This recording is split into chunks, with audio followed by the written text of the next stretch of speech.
నమస్తే తెలుగు న్యూస్కి స్వాగతం. నేను Gopikrishna. VRK diet expert doctor Veeramachaneni Ramakrishna గారు మనతో ఉన్నారు. ఈయన ప్రపంచంలో ఉన్న వైద్య శాస్త్రాన్ని ఛాలెంజ్ చేస్తున్న వ్యక్తి. ఇప్పుడే కాదు, గత కొన్ని సంవత్సరాలుగా ఎంతోమంది ఛాలెంజ్ చేస్తూ ఉన్నారు. నా కాలి గోటితో కూడా సరిపోరు, లేకపోతే అంటే ఇలాంటి ఛాలెంజెస్ బోలెడన్ని చేసి ఎవరి వల్ల కాల ఒక రకంగా ఈయన డైట్ కరెక్ట్ కాదనో, లేకపోతే ఇది తప్పనో, దీనివల్ల ఇంకోటి ఏదో అవుతుందనో రకరకాల విమర్శలు అయితే చేయగలిగారు. కానీ ఈయన డైట్ని ప్రజల్లో ఉన్న నమ్మకాన్ని మాత్రం ఏమాత్రం మార్చలేకపోయారనే చెప్పుకోవచ్చు. వారు మనతో ఉన్నారు. కొన్ని విషయాలు మాట్లాడే ప్రయత్నం చేద్దాం. నమస్కారం రామకృష్ణ గారు. ఎలా ఉన్నారు సార్? Fine, always. చాలా రోజులు అవుతుంది మిమ్మల్ని. అవునవునవును. మొత్తం ఒక పెద్ద వ్యవస్థను ఏర్పాటు చేశారు బంజారా హిల్స్లో. దీనికంటే పెద్ద వ్యవస్థ కోట్ల మంది ప్రజలు అభిమానం. ఇప్పుడు నేను యూట్యూబ్ నుంచి వచ్చినండి కాదు, మీకు తెలుసు కదా. అవును కదా. వాళ్ళ పబ్లిసిటీ నుంచి వచ్చే స్టార్ కాదు, నేను అందుకే ప్రజల్లోంచి వచ్చినండి. నేను కొన్ని కోట్ల మందిని ప్రభావితం చేసిన అండి ఆల్రెడీ. ఎగ్జాక్ట్లీ. అది అవును. ఇక్కడ ఏంటి ఇన్పేషెంట్ ఏమన్నా ఉందా? ఉండదు. జస్ట్ మేము ఇక్కడ మా రీసెర్చ్ సెంటర్, ఇప్పుడు నేను ప్రపంచంలో ఆల్మోస్ట్ ఆటోఇమ్యూన్లు అంటే జబ్బుల రకాలు వేసుకుంటే life style diseases, autoimmune diseases ఉంటాయి, క్రానిక్ డిసీజెస్ ఉంటాయి. అవును కదా. వీటిల్లో మామూలుగా అలోపతిలో లైఫ్ స్టైల్ డిసీజెస్కి లైఫ్ లాంగ్ ట్రీట్మెంట్ ఇస్తారు. అసలు ఆటోఇమ్యూన్ జోలికి వెళ్ళరు. ఇలా స్టెరాయిడ్స్ ఇచ్చి సాగొడతారు. క్రానిక్ డిసీజులకి వీటికి మందు లేదు. కానీ మన దగ్గర అన్నిటికీ సొల్యూషన్ ఉంది. సో దీని ఒక పెద్ద రీసెర్చ్ లాగా మేము ఇంటర్నేషనల్గా చేస్తాం. ఆల్రెడీ నేను కొన్ని కంట్రీస్లో నేను పిహెచ్డీ కూడా చేస్తున్నాను. నా థీసిస్ త్వరలో నేను సబ్మిట్ చేస్తాను సూన్. అంటే ఇక్కడ డాక్టర్స్ ఉన్నారండి ఆల్రెడీ. మన డాక్టర్ నేను 3 సంవత్సరాల నుంచి ట్రైనింగ్ ఇచ్చుకున్నాను. నా న్యాచురోపతిక్ క్వాలిఫైడ్ డాక్టర్స్ టీమ్ ఉన్నారు, క్వాలిఫైడ్ న్యూట్రిషనిస్టులు ఉన్నారు, ఎంఎస్సీ న్యూట్రిషన్. మీ మీద వచ్చిన మొట్టమొదటి విమర్శ, మీరు ఎక్కడ కోర్స్ చేశారు, మీకు ఎవరు సర్టిఫై చేశారో, మీరు అసలు డాక్టర్గా ఎట్లా చెప్పుకుంటున్నారు అనేది మొదట్లో వచ్చిన విమర్శ. ఇంత పెద్ద వ్యవస్థ నేను ఎందుకు విమర్శ గురించి అంటలేదు, అసలు మీరు ఇంతమంది డాక్టర్లను పెట్టుకొని ఇంత పెద్ద వ్యవస్థను ఇక్కడ ఏర్పాటు చేసుకున్నారంటే ఇవన్నీ లేకుండా చేసుకున్నారు. ఇప్పుడు రామకృష్ణ వచ్చి ఏమైనా యాక్సిడెంట్ అయితే కీలు మార్పిడి సర్జరీ అని చేస్తానాడా? లేదు కదా. గుండె మార్పిడి సర్జరీ అని చేస్తానాడా? లేదు. అలానే కిడ్నీకి ఏమన్నా తీసి కిడ్నీ మారుస్తానని చెప్పాడా? లేదు. రూట్ కెనాల్ చేస్తానన్నాడా? శుక్లాల ఆపరేషన్ చేస్తానాడా? లేదుగా. అవన్నీ చేయడానికి ఎక్స్పర్ట్లు ఉన్నారుగా, వాళ్ళు సక్సెస్ఫుల్గా చేస్తున్నారుగా. అందుకని ఎవడో రావసలా. మరి వైద్యులు ఉన్నారుగా. మరి డయాబెటీస్తో ఈయన కోట్ల మంది ఎందుకు చచ్చిపోతున్నారు? ప్రపంచంలో ఒక్కడ కూడా డయాబెటీస్ తగ్గల. టైప్ 1 కానీ టైప్ 2 కానీ. ఎవడో తగ్గినాను చూపిస్తే 2 కోట్లు ఇస్తున్నానని నేను 8 ఏళ్ళ నుంచి ఛాలెంజ్ చేస్తున్నానంటే వాళ్ళ మీద నేను ఎంత నమ్మకం పెట్టుకుని అర్థం చేసుకోండి. అంటే ఒక్కడ కూడా తగ్గల. మరి మీరు డాక్టర్లుగా అంటే రామకృష్ణ డాక్టర్ కాదు, తగ్గించలేడు అనుకుందాం. అంటే డాక్టర్ అయితే తగ్గిస్తాడు అనుకుందాం. అసలు డాక్టర్ అంటే ఎవడు? జబ్బు తగ్గించేవాడా? సర్టిఫికేట్ ఉన్నాడా? జబ్బు తగ్గించేవాడు. జబ్బు తగ్గించేవాడు డాక్టర్ కదా. ఎవడైనా డాక్టర్ జబ్బు తగ్గించేవాడు. మరి నేను జబ్బులు తగ్గిస్తున్నా, నువ్వు తగ్గించట్లా. నేనేం చెబుతున్నాను? డయాబెటీస్ ఉంది. Simple plain logic. ఆర్గ్యుమెంట్ కూడా అవసరం. డయాబెటీస్ నువ్వు తగ్గిన ఒక్కడిని తీసుకుని నీకు 2 కోట్లు బహుమతి ఇస్తానంట. బహుమతి సర్టిఫికేట్ ఉన్న డాక్టర్, సర్టిఫికేట్ డాక్టర్. నీ నోబుల్ ఉంటాడు, ఆడ బాబు దగ్గరికి వెళ్ళి పట్టరా. ఒక్కడిని ప్రపంచంలో తగ్గిన నీ మందులతో తీసుకురా. బట్ సర్టిఫికేట్ ఉందా లేదా అనే విషయం పక్కన పెడితే వైద్యుడు అంటే గారు సిద్ధం. జబ్బు తగ్గించేవాడు వైద్యుడు. నువ్వు ఎవడు అంటే డాక్టర్ అని నువ్వు అనుకునే నీ ఫీలింగ్ ఏంటంటే అంటే అనేవాళ్ళ సంగతి. ఇవాళ అట్లా లేదులే, ఇప్పట్లో లేదు. అవన్నీ అయిపోయినాయి. అంటే నాకు తెలియని రోజుల్లో ఏమో మిగతా వాళ్ళకి ఇతను మోసం చేస్తాడేమో అని అనుకున్నారు. ఇతను నాలెడ్జ్ లేదని. ప్రపంచానికి ఇదే దిక్సూచన అందరికి అర్థమైంది. అందుకని ఇప్పుడు కామ్ అయిపోయారు అంతా. ఎవరికి మీరు ట్రై చేయండి, ఒక్కరు కూడా నాకు వ్యతిరేకంగా రారు. ఇదివరకు నాకు పోట్లాడి ఎవరైతే టీవీలో కూర్చొని నా గురించి బూతులు కూడా తిట్టిన వాళ్ళు ఉన్నారు, ఇవాళ రిఫర్ విఆర్కే డేట్ అని వాళ్ళే రాసి పంపించే రోజులు వచ్చేసినాయి. తప్పట్లా వాళ్ళకే తప్ప. వాళ్ళ ఫ్యామిలీ మెంబర్కి వస్తే నా దగ్గరికి తప్పని పరిస్థితి, గత్యంతరం లేదు ఇక. అంటే దిస్ ద ఓన్లీ వే. ఇప్పుడు వీళ్ళు అన్నారు అనుకోండి, కాదు ఒక్క నిమిషం. ఇప్పుడు వాళ్ళు కంప్లీట్ షుగరే తీసుకోండి, మిగిలిన క్యాన్సర్లు ఏమైనా పక్కన షుగర్ తీసుకోండి, టైప్ 2 డయాబెటీస్. నేనేమంటున్నాను సింపుల్గా, మీరు డాక్టర్లు గొప్ప వాళ్ళు అంటున్నారు కదా, ఒక్కడిని చూపించండి 2 కోట్లు ఇస్తానన్న. రెండోది ఏమన్నాను, నా దగ్గర పంపండి, ఎవడ తగ్గపోతే 2 కోట్లు ఇస్తానన్న. అంటే మీరు తగ్గించలేని, నేను కూడా తగ్గించలేకపోతే నేను విమర్శించకూడదు. నేను మంచినీళ్ళు తాగినట్టు లక్ష మందిని కోటి మంది చేయగలండి. 8 ఏళ్ళు ఆడేసిన చిటికి ఇప్పటికీ ఇంకా వేస్తానున్నా. నా సౌండ్ ఇప్పటికీ రీసౌండ్ ఇస్తాను ఉంది. మరి మీరేమీ ఇది చేయట్లేదుగా, ఛాలెంజ్ తీసుకోలేదుగా. ఇది పక్కనట్టండి. టైప్ 1 డయాబెటీస్ ప్రపంచంలో అప్పుడు కూడా తగ్గదు, చిన్నపిల్లలు వస్తుందంటారు. మరి తగ్గిన రిపోర్ట్లు సోషల్ మీడియాలో డాక్టర్ ఫారంలో ఓపెన్గా పెడుతున్నా. మీరేం చేయాలి ఫస్ట్ అంటే టైప్ 1 అంటే ప్యాంక్రాస్ డెడ్ అయ్యి ఓ చిన్నపిల్లడికి కనుక షుగర్ వస్తే వాడికి ఇన్సులిన్ ఇస్తారు. ఇప్పుడు చచ్చిపోయే వరకు ఇన్సులిన్ ఇవ్వాలి. అంటే టైప్ 2 పీకి చచ్చిందే లేదు, వాళ్ళకి చచ్చే వరకు ఇవ్వాలి. వీళ్ళ జన్మంతా చచ్చే వరకు, వాళ్ళకి చచ్చే వరకు ఇస్తున్నారు. నేను మొదటి రోజే పెంటకప్పులో బారేస్తున్నాను. నా స్లోగన్ ఏంటి? డయాబెటీస్ మందులు పెంట కుప్పలో పారేయండి మొదటి రోజే. ఎవరైనా డాక్టర్ కనుక ట్యాబ్లెట్ కానీ ఇన్సులిన్ రాస్తే వాళ్ళ 14 ఏళ్ళు జైల్లో పెట్టాలి, వాళ్ళ పిల్లలు కూడా ఇవ్వకూడదు. ఇది నేను ఫస్ట్ నుంచి చెబుతున్నా. మరి ఇంకా ఒక్కడ కూడా తగ్గింది సైన్స్ ఎట్ట అవుద్ది? మీరు కామన్ మ్యాన్, ఒక మీడియా పర్సన్గా మిమ్మల్ని అడుగుతున్నా, నాకు కూడా తెలుసుకుని ఆసక్తిగా ఉంది. మీరు ఇంటర్వ్యూ మర్చిపోండి, నేను మిమ్మల్ని కామన్గా అడుగుతున్నా. ఒక వ్యవస్థ ఉంది, కోట్ల మందికి వైద్యం వాళ్ళ దగ్గర తీసుకుంటున్నారు. వాళ్ళు 150 ఏళ్ళలో ఒక్కడు కూడా తగ్గించలా. ఒకడు వచ్చాడు, వీడు వేరే వ్యవస్థ, వీడు వాడిన వాళ్ళందరినీ ఆ మందులని పెంటకుండా బారించాడు. ఇప్పుడు షుగర్ అంటే ఏంటి? ఇప్పుడు సపోజ్ మీకే షుగర్ వచ్చింది అనుకోండి, నీకు షుగర్ వచ్చిందని ఎలా తెలుసు? నువ్వు వెళ్తే హెచ్బిఎంసీ 14-15 ఉంది. అది తగ్గించలేక వీళ్ళు మందులు ఇచ్చేది. నువ్వు ఆ ట్యాబ్లెట్లు తీసేసే పరిస్థితి లేదు కదా. నువ్వేం కోరుకుని డాక్టర్ దగ్గరికి వెళ్తావు? నాకు ఇప్పుడు షుగర్ అంటున్నారు, 14-15 హెచ్బిఎంసీ ఉంది, తింటే 200-300 ఉంది. నేను మిగిలిన వాళ్ళలాగా నార్మల్ కావాలి, షుగర్ లేని వాళ్ళలాగా అనుకుంటావు, కానీ సచ్చే వరకు మందులు వాడాలి అనుకుంటావా? అవును కదా. అంటే జబ్బు తగ్గటం అంటే సచ్చే వరకు మందులు అవటం అనుకోరుగా. అది సచ్చే వరకు రోగిష్టిగా ఉంటాం కదా, ఇలాజీ కట్ట మర్చిపోతున్నారు. మరి నేను పెంటకప్పలో మందులు పారేయమన్నా, ఇంటి దగ్గర మీ ఆవిడ చేసి పెడుతుంది, మీ ఆవిడకి నేను డైట్ ప్రోగ్రామ్ నేర్పుతా, మీరు ఇంట్లో తినేదాన్ని ప్రోగ్రామ్ మార్చి చేస్తుంది, షుగర్ అడ్రస్ లేకుండా వెళ్ళిపోయింది. మీకు ఎవరు కరెక్టు చెప్పండి? నేను ఛాలెంజ్ కూడా చేస్తాను, 2 కోట్లు ఇస్తానని ఓపెన్ ఛాలెంజ్. నీకు అంత దమ్ముంటే వాడు నన్ను విమర్శించేవాడు తక్కువ 20 ర్యాంక్ గిట్ట పోతావు ఏంటారా, చూసుకోరా ఇదిగో మా దగ్గర తగ్గినాడు ఉన్నాడు చూపించచ్చుగా. అంటే ఇప్పటి వరకు ప్రచారంలో ఉన్నది ప్రపంచవ్యాప్తంగా కూడా క్యాన్సర్ అయినా మీరు ఛాలెంజ్ చేస్తున్న అంశాలు, క్యాన్సర్ అయినా డయాబెటిక్ అయినా అదే మందులు లేనివే, ఇది వస్తే మరణం తథ్యం. మరి ఎందుకు నేను పెంటకుప్పల పారించి నేను తగ్గిస్తాను? అవి పెంటకుప్పల పారించి ఇదే కదా ఉన్న పెంటకుప్పల పారించి తగ్గిస్తున్నాను. మొదటి రోజే పెంటకుప్పల పారామని పబ్లిక్గా పిలిపిస్తున్నా. మరి తేడా వస్తే నమ్మే చర్యలు తీసుకోండి.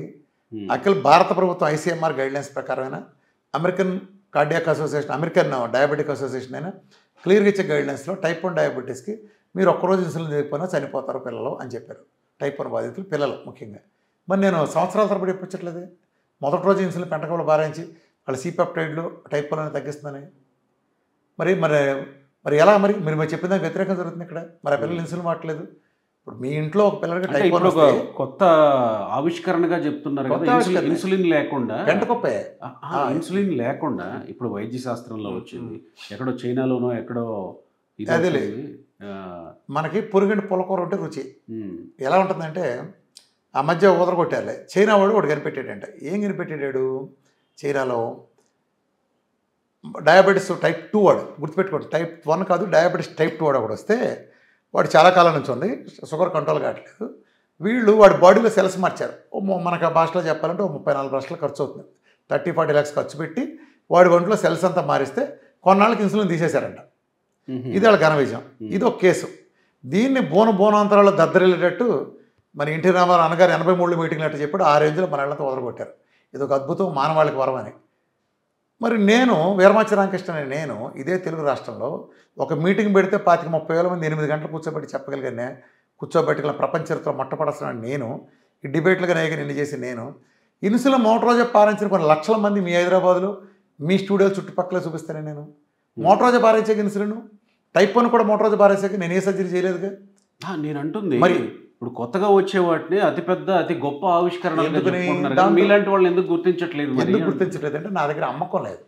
ఇప్పుడు నువ్వే ఫర్ ఎగ్జాంపుల్ నిన్నే తీసుకోయి, నీకు ఇప్పుడు షుగర్ వచ్చింది, ఆ వ్యవస్థ దగ్గరికి వెళ్తే ఏమంటారు?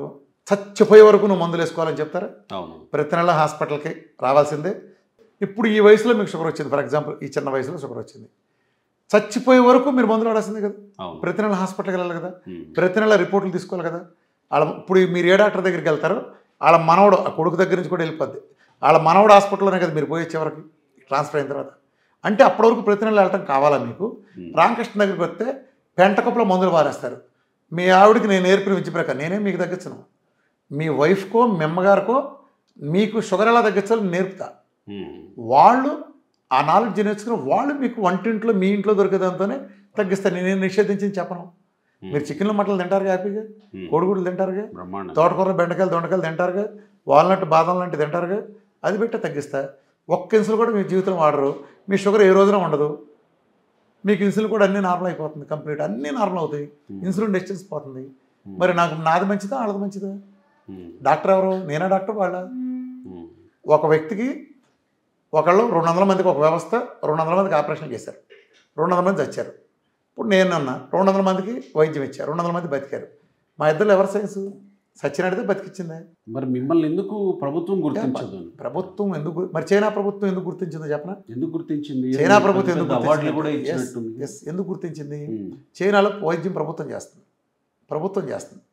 అక్కడ రోడ్లు వేసేది ప్రభుత్వం, హోటల్ పెట్టే ప్రభుత్వం, కూరగాయలు పండించేది ప్రభుత్వం, కూరగాయలు అమ్మేది ప్రభుత్వం. ప్రభుత్వం వేస్తే కదంతా గవర్నమెంట్ ఫ్రీగా చేయాలి. ప్లస్ అక్కడ డైట్లను సపోర్ట్ చేస్తారు. అలోపతి వైద్యం అంటే ఇంగ్లీష్ మందుల మీద వెళ్ళరాళ్ళు, ప్రైవేట్ వైద్యం వెచ్చలోడిగా ఉండదు. వాళ్ళు మందులు తయారు చేసి వేరే దేశాలకు అమ్ముతారు.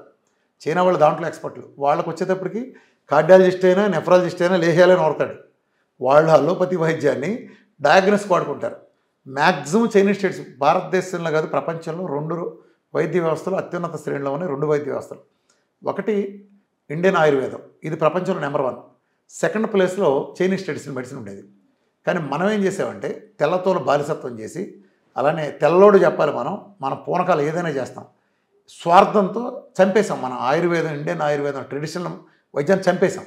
ఎలా చచ్చిపోయింది ఇండియన్ వైద్యం? చైనాలో ఎందుకు బతుకుందంటే తేడా, ఇప్పుడు మన తరతరాల్లో ఒకప్పుడు మనకి జాండీస్ వస్తే ఒక మూలకిస్తే తగ్గిపోయేది, లేకపోతే ఇంకేదైనా పెద్ద క్యాన్సర్ వచ్చినా ఒక చిన్న ప్రోటోకాల్తో తగ్గిపోవటం, అలానే కిడ్నీ పోయినట్టు తగ్గించగలటం, కాలు పుత్తూరు కట్టు లాంటివన్నీ ఉండే కదా. ఎంతలో అయినా ఆర్థోపెడిక్స్లో చదువుకుని ఆ రోజులు ఉండేవాళ్ళు.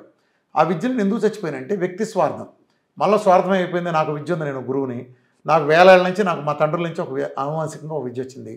ఇప్పుడు నా దగ్గర శిష్యురకం చేస్తున్నారు చాలామంది శిష్యులు, చాలా అర్హులు ఉన్నారు. నేను వాడు చెప్పను, నా కొడుక్కే చెబుతా, నా కొడుక్కే చెప్పాలి, నా కొడుక్కే దక్కాలని నా స్వార్థం. ఆ కొడుకు పనికి రాకుండా అయ్యాడు, అక్కడితో చచ్చిపోయింది. వేలాళ్ళ నుంచి నా దగ్గర వారసత్వం వచ్చింది, అక్కడ చచ్చిపోయింది. ఇలా భారతదేశంలో ఆయుర్వేదికాన్ని భారతీయులు స్వార్థంతో చంపేశారు. ఒకటే చెప్పలా, నేను ఆ పొరపాటు చేయదలుచుకోలే.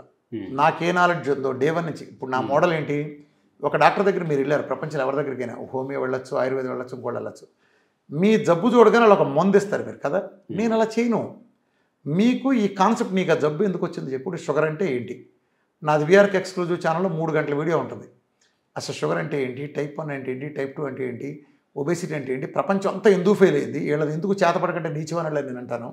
ఎందుకు ఈ డైట్తో మాత్రమే తగ్గిందే?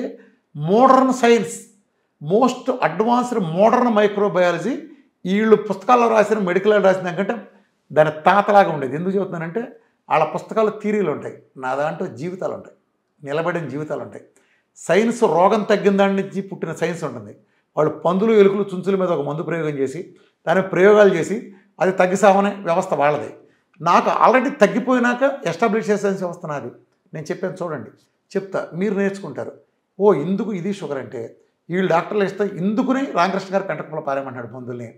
వాళ్ళు మనం నిజంగా ఉరిదీయాలి. ఈ మందులు కానీ ఎవరైనా ట్యాబ్లెట్ కానీ డయాబెటీస్ కానీ టైప్ 2కు మందులు రాసే ఏ డాక్టర్ అయినా ఉరి తీయాలి. మళ్ళీ మేము స్టేట్మెంట్ ఇస్తాం, ఉరి తీయాలి. గుండె జబ్బులు కూడా కేవలం డైట్ ద్వారా తగ్గించుకోవచ్చు. ఎస్, ఒక అద్భుతం జరిగింది. మామూలుగా వీళ్ళు చెప్పేది ఏంటంటే పులిహోర, మనకి నాళ్ళు కలిపిన పులిహోర, ఈ కార్డియాలజిస్టులు ప్రపంచాన్ని చేసినంత నాశనం ఎవరూ చేయలేరు. అందరూ ప్రపంచవ్యాప్తంగా ఉండే కార్డియాలజిస్టులు చేసినంత నాశనం ఎలా? ఇదివరకు ఏ రోజుల్లో మీకు గుర్తుంటుంది, ఒక 40-50 ఏళ్ల క్రితం నెయ్యి తుట్లు శుభ్రంగా పోసు తాగేవాడు. ఫుల్లీ సాచురేటెడ్ ఫ్యాట్లు, కోకోనట్ ఆయిల్ కానీ ఇవన్నీ కూడా విచ్చలవిడిగా వాడేవాళ్ళు. నెయ్యి ముఖ్యంగా మనం వాడేవాళ్ళం, ఇండియన్స్లో నెయ్యి వాడేవాళ్ళం బాగా. ఎంత పోసుకోవడం గుర్తుందా? ఆ రోజున ఎంతమంది గుండె జబ్బులు ఉన్నాయి, ఆ రోజు క్యాన్సర్ ఇంకా సూపర్. అన్నీ మంచిగా కదా, మంచి కదా, నేచురల్ చేసి నెయ్యి ఇంతంత పోసుకున్న రోజులు ఏమన్నా జబ్బులు ఉన్నాయి? ఒక తప్పుడు సిద్ధాంతం. మీరు సిద్ధాంతం తేండి, లాజిక్ ఉండాలి. అంటే ఎలాంటి సిద్ధాంతాలు వీళ్ళు చెప్పింది? ఇల్లు అంటుకుంది అనుకోండి, పెట్రోల్ పోయిండి ఆరిపోతుంది, ఇది వీళ్ళు చెప్పే సిద్ధాంతం. కనీసం పోయకుండా ఉన్నా ఓకే, కానీ పెట్రోల్ పోయటం ఏంటి? ఫ్యాట్ తీసుకుంటే ఫ్యాట్ వస్తుందంటే గేదెల మల్లేసేవాడు కూడా ఈ మాట చెప్పడు. ఈ మనకి ఎన్నాళ్ళు వీళ్ళంతా చెప్పింది ఇదే. ఒక గేదెల మల్లేసేవాడు కూడా ఫ్యాట్ తీసుకుంటే ఫ్యాట్ వస్తుందని సైన్స్ ప్రకారం చెప్పలేడు. ఎందుకని? ఒక మగాడు పిల్లల్ని ఎలా కనలేడు, అసాధ్యమో, మీరు ఆహారం ద్వారా తీసుకున్న ఫ్యాట్ లోపల ట్రైగ్లిసరైడ్స్ ఫ్యాట్ కింద మారదు. మరి ఏం మారుతుంది? మీరు అధికంగా తీసుకునే కార్బోహైడ్రేట్లు, పిండి పదార్థాలు మాత్రమే మీరు సెల్ పరిధి దాటి ఎక్కువ తిన్నప్పుడు, అంటే ఆత్రంగా ఎక్కువ తిన్నప్పుడు, ఆ ఎక్కువ తిన్నది దాని పక్కన insulin hormone, mother of fat అనే హార్మోన్ ఉంటుంది కాబట్టి అది ఫ్యాట్ కింద మారుస్తుంది. మీరు తిన్న ఎక్సెస్ గ్లూకోజ్, మీరు తాగిన థమ్సప్, మీరు తిన్న ఎక్సెస్ అన్నం, మీరు తిన్న ఎక్సెస్ చపాతీ, మీరు తిన్న స్వీటు, మీరు తిన్న హాటు, ఇది మారుతుంది మీ పొట్టలో బొజ్జలో ఫ్యాట్ కింద. ఇది ట్రైగ్లిసరైడ్స్ కింద మారుతుంది. ఫ్యాట్ ట్రైగ్లిసరైడ్స్ కింద మారదు. ఎందుకంటే ఫ్యాట్ అనే టెక్నాలజీ వేరు, మెటబాలజీ వేరు, గ్లూకోజ్ అనే మెటబాలజీ వేరు. అందుకని ఫ్యాట్ ఇస్తే తగ్గుతుంటే మీరు ఫ్యాట్ తినదని ఎందుకు ప్రచారం చేశారు? కోడిగుడ్డు ఎలా తినొద్దన్నారు, వాళ్ళు చెప్పిన ఫ్యాట్ ఏంటి, శరీరంలో ఎక్సెస్ గ్లూకోజ్ తింటే ఫ్యాట్ వస్తుంది కదా, అది స్టోర్డ్ ఫ్యాట్ అవుతుంది. ఆ ఫ్యాట్ హానికరం అని చెప్పారు. అది ఎక్సెస్ గ్లూకోజ్ని వచ్చిన ఫ్యాట్ అది. వీళ్ళు దానికి డైటరీ ఫ్యాట్, ఈ రెండు వేరు వేరు.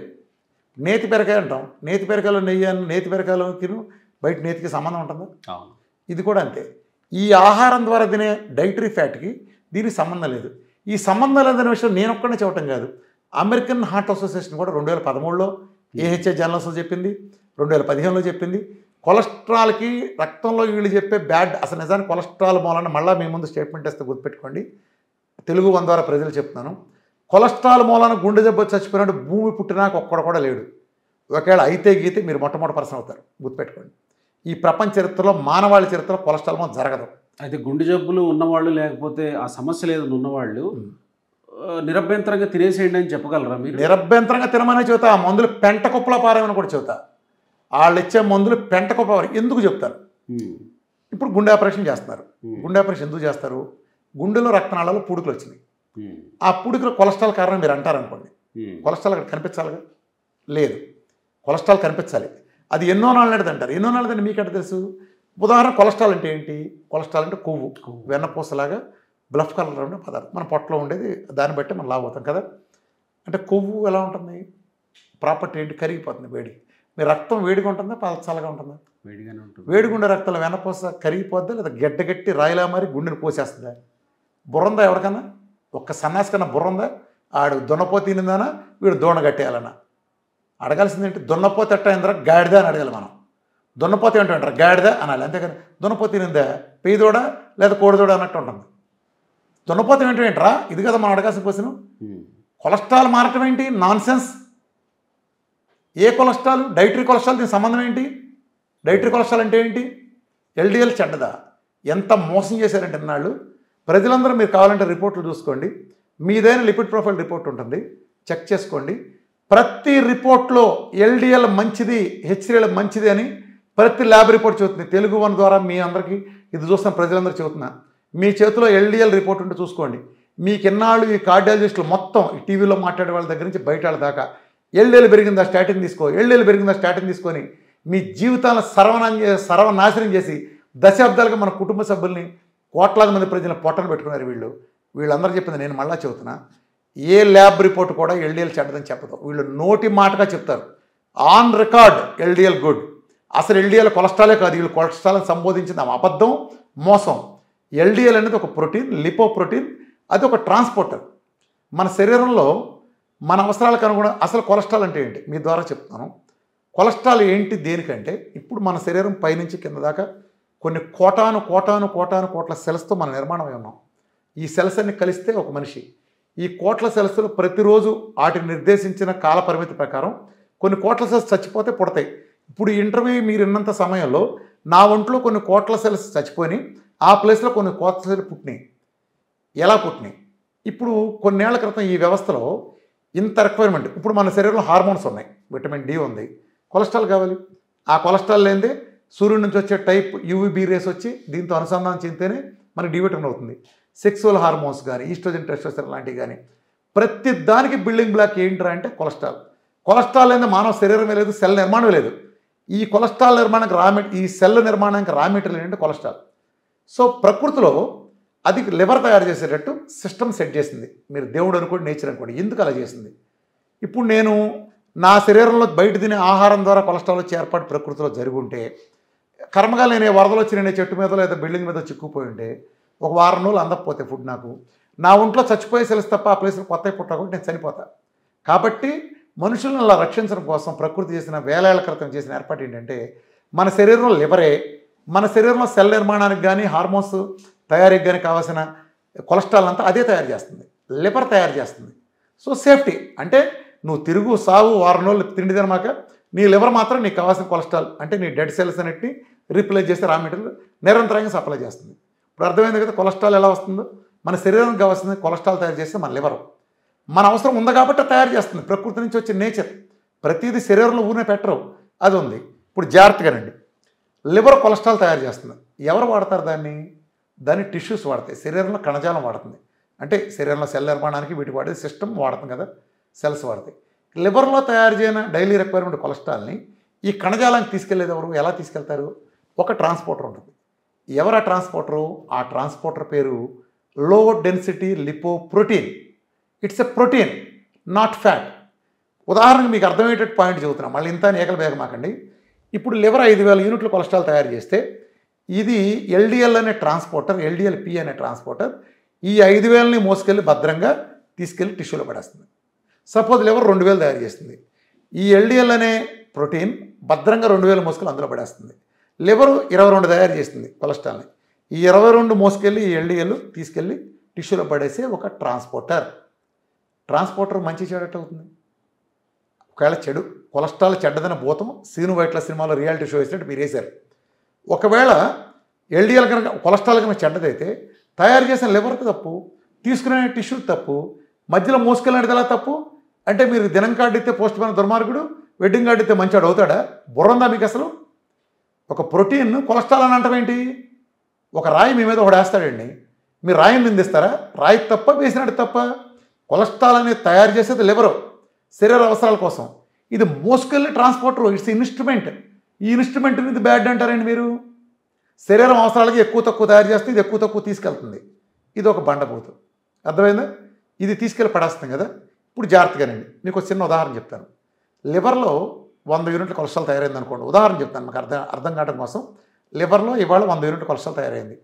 ఈ ఎల్డిఎల్ అనే ట్రాన్స్పోర్టరు దీన్ని భద్రంగా మోసుకెళ్ళి టిష్యూలో 100 పడేసింది. 100 తీసుకెళ్ళి అందులో పడేసింది. ఆ 100లో ఈ టిష్యూస్ అన్నీ కలిపి ఆ రోజు మొత్తంలో వాడుకున్నాయి. ఎంత వాడుకున్నాయి? ఒక 60 వాడుకున్నాయి. శరీర నిర్మాణానికి, హార్మోన్స్కి, ఇట్లాంటి అన్ని పనులకు కలిపి 60 వాడుకున్నాయి. 100లోంచి 60 పోతే ఎంత మిగిలింది? 40 టిష్యూస్లో మిగిలింది. టిష్యూ అంటే ఒక చోట ఉండదు, మొత్తం శరీరం అంతా. ఈ 40ని ఎక్కడెక్కడ ఉంది కలెక్ట్ చేసుకుని భద్రంగా మోసుకెళ్ళి తిరిగి లివర్లో ఒక ట్రాన్స్పోర్టర్ పడేస్తుంది. తిరిగి లివర్లో ఇంకో ట్రాన్స్పోర్టర్ తీసుకెళ్ళి ఇందులో పడేస్తుంది. ఎల్డిఎల్ లివర్లో తయారైన కొలెస్ట్రాల్ని భద్రంగా మోసుకెళ్ళి టిష్యూలో పడేస్తే టిష్యూ వాడుకోగా మిగిలిన దాన్ని తీసుకెళ్లే ట్రాన్స్పోర్టర్ పేరు high density lipoprotein. Again it's a transporter. అంటే జస్ట్ టిష్యూ ఎంత మిగిలిస్తే అంత తీసుకెళ్ళి దీన్ని తీసుకెళ్ళి పడేస్తుంది. ఇది హెచ్డిఎల్, ఇది ఎల్డిఎల్, ఈ రెండు ట్రాన్స్పోర్టర్లో. ఇది అంటే ఇది ఇన్పుట్ తీసుకెళ్తుంది. వీళ్ళు ఏంటంటే సీను వైట్ల సినిమాలాగా రియాలిటీ షో లాగా కొలెస్ట్రాల్ భూతం అన్నారు కాబట్టి కొలెస్ట్రాల్ని ఎక్కువ మోసుకెళ్ళలేదనేమో చెడ్డ అన్నారు, టిష్యూకి మోసుకెళ్ళలేదని. తీసుకెళ్ళి కొలెస్ట్రాల్ టిష్యూలో మిగిలిపోయిందని కలెక్ట్ చేసి లివర్లో రీసైకిల్ చేస్తుంటే చెత్త ఉడటం వాళ్ళ సమానం. అంటే వాళ్ళు పెట్టిన పేరు చెత్త. ఆ చెత్త ఉడుచుకోవడం మంచి అన్నారు. నిజానికి హెచ్డిఎల్ చెడ్డగా మంచి కాదు, అది మంచి కాదు, ఇది చెడు కాదు. ఆ రెండు ట్రాన్స్పోర్టర్లు. అయితే టిష్యూ తప్పు, దీని తప్పు. ఇప్పుడు టిష్యూ 100లో 60 వాడుకుంది, 20 వాడుకుంది అనుకోండి, 80 మోసుకెళ్తుంది. ఇది టిష్యూ వాడుకుంటాన్ని బట్టి ఉంటుంది, కానీ హెచ్డిఎల్ పనితనాన్ని బట్టి ఎలా ఉంటుంది? బుర్ర ఉందా ఎవరికైనా అసలు? ఈ రెండు ట్రాన్స్పోర్టర్లు అంటారా? మీరు అంటారా? ఇప్పుడు మీకు లిపిడ్ ప్రొఫైల్ టెస్ట్ మీరు ఓపెన్ చేయండి. ప్రజలకు మీకు చెబుతున్నాను, మీ చేతిలో లిపిడ్ ప్రొఫైల్ టెస్ట్ ఉంటే మీరు ఓపెన్ చేయండి, లేదా ఏదైనా లిపిడ్ ప్రొఫైల్ టెస్ట్ తీసుకోండి. లిపిడ్ ప్రొఫైల్ అంటే ఈ కొలెస్ట్రాల్ నిర్ధారించే అలోపతిక్ వాళ్ళు భగవద్గీత బైబిల్ లాగా చెప్పే ఒక టెస్టు. ఇది చూపించే మీకు లక్షల కోట్ల అమ్ముతున్నారు. మీకు ఒక చిన్నది, వీళ్ళు ఎంత ఈ దుర్మార్గులు ఎంత వ్యాపారం చేస్తారంటే మీకు ఒక చిన్న ఉదాహరణ చెప్తాను. లిప్టర్ అనే ఒక డ్రగ్ని, ఒక అటర్వాస్టాటిన్ అనే డ్రగ్ని 2001 సంవత్సరం, ఎప్పుడు లాంగ్ బ్యాక్ 23 సంవత్సరాల క్రితం ఒక్క అమెరికాలో ఎన్ని ప్రిస్క్రిప్షన్లు రాశారు తెలుసా వాళ్ళు? సుమారు 6 కోట్ల మంది, 5,87,00,000 ప్రిస్క్రిప్షన్లు రాశారు. ఎంత డబ్బుకి అమ్మారు తెలుసా వాళ్ళు? 532 లక్షల కోట్లకి అమ్మారు దాన్ని. 532 లక్షల కోట్లకి సేల్ దాన్ని డాలర్లో. అంటే ఎన్ని వేల కోట్లకి ఒక ట్యాబ్లెట్ని అమ్మారు వాళ్ళు. ప్రపంచంలో హైయెస్ట్ అమ్ముడైన ట్యాబ్లెట్ అది కొలెస్ట్రాల్కి. ఇంత చేస్తే ఆ లెప్టార్ కంపెనీ అడ్వర్టైజ్మెంట్లు ఏముంటుందో తెలుసా? అంటే అది వేసుకుంటే గుండె జబ్బులు పోతుందంటారు. వీళ్ళు ఎంత దుర్మార్గులు అంటే, లిప్టర్ కంపెనీ యాడ్లో స్వయంగా ఏముంటుంది తెలుసా? లిప్టర్ కంపెనీ స్వయంగా ఇచ్చిన యాడ్లో గుండె జబ్బులకు కానీ, కార్డియాక్ రిస్క్కి కానీ ఎలాంటి it cannot solve any problem అని, గుండె జబ్బులకు సంబంధించి కానీ, అలానే గుండె స్ట్రైక్లకు సంబంధించి కానీ ఎటువంటి పరిష్కారం కాదని క్లియర్గా అడ్వర్టైజ్మెంట్లు చెప్తాడు. మరి మీరెందుకు దాన్ని అంత అమ్మారు? అసలు కొలెస్ట్రాల్ మనం గుండె జబ్బు రావటమే అబద్ధం అయితే దాన్ని మీరు ఒక వ్యవస్థ, ఒక అబద్ధాన్ని సృష్టించి మళ్ళీ ఇంకో అబద్ధంతో దాన్ని కవర్ చేయాలని చూస్తారా? ఈ దుర్మార్గులు అప్పుడు పెట్టిన స్టాటిన్ డ్రగ్ల మూలంగా వీళ్ళు ఏం చేస్తారు తెలుసా? ఈ స్టాటిన్ డ్రగ్ అని ఒక మొదటి స్టెప్, ఈ శతాబ్దపు మొదటి స్టెప్ డ్రగ్స్ రాశారు. ఈ ప్రపంచం ఇంత సర్వనాశనం అవటానికి 40 ఏళ్ళ నాడు యాన్సిల్కి అని ఒక దౌర్భాగ్యుడు అమెరికాలో ఇచ్చిన రికమెండేషన్స్ పుచ్చుకుని సోయా ఇండస్ట్రీలు, ఫుడ్ ఇండస్ట్రీ మాఫియా, అలానే ముఖ్యంగా సోయా ఆయిల్ ఇండస్ట్రీ మాఫియా, ఎంత వీళ్ళంతా ఫుడ్ ఇండస్ట్రీకి వచ్చిన ప్రపంచాన్ని అమెరికాలో చేశారు. ప్రపంచం మొత్తం భాష చెప్పాడు, మిగతా అంతా పాటించారంటే ఏదో ఉంటుంది కదా, ఆడు శాసించాడు వీడు పాటించాడని. ఆ టైపులో ఆ దౌర్భాగ్యులు చేసిన విధ్వంసానికి బంగారం అని నెయ్యేసు తినేవాళ్ళం ఇంతంత. ఈ దౌర్భాగ్యులు ఎప్పుడైతే చెప్పారో మొత్తం మానిపారేసాం, నెయ్యి ఎత్తేసాం. ఆ దౌర్భాగ్యులు అమెరికాలో కూర్చున్న కంపెనీల కొద్దిపాటి స్వార్థ ప్రయోజనాల కోసం కొలెస్ట్రాల్ భూతం సృష్టించి వీళ్ళు ఎప్పుడైతే కొలెస్ట్రాల్ని చేశారో ఏం చేస్తుంది స్టాటిన్? ఈ స్టాటిన్ ఏం చేస్తుందంటే లివర్లో న్యాచురల్గా మీ కొలెస్ట్రాల్ తయారవుతుంది కదా, ఆ ప్రొడక్షన్ ఆపేస్తుంది. లివర్లో ప్రొడక్షన్ ఆపేస్తే ఏమవుద్ది? సెల్ నిర్మాణానికి కరెక్ట్గా రా మెటీరియల్ దొరకదు. మీరు ఒక బిల్డింగ్ కన్స్ట్రక్షన్ కడుతున్నారు, సిమెంట్ సప్లై లేదు, వాటర్ సప్లై లేదు, ఇంకేంటి తొక్క మీరు కట్టేది? అక్కడ ఏం కడతారు మీరు? కొలాప్స్.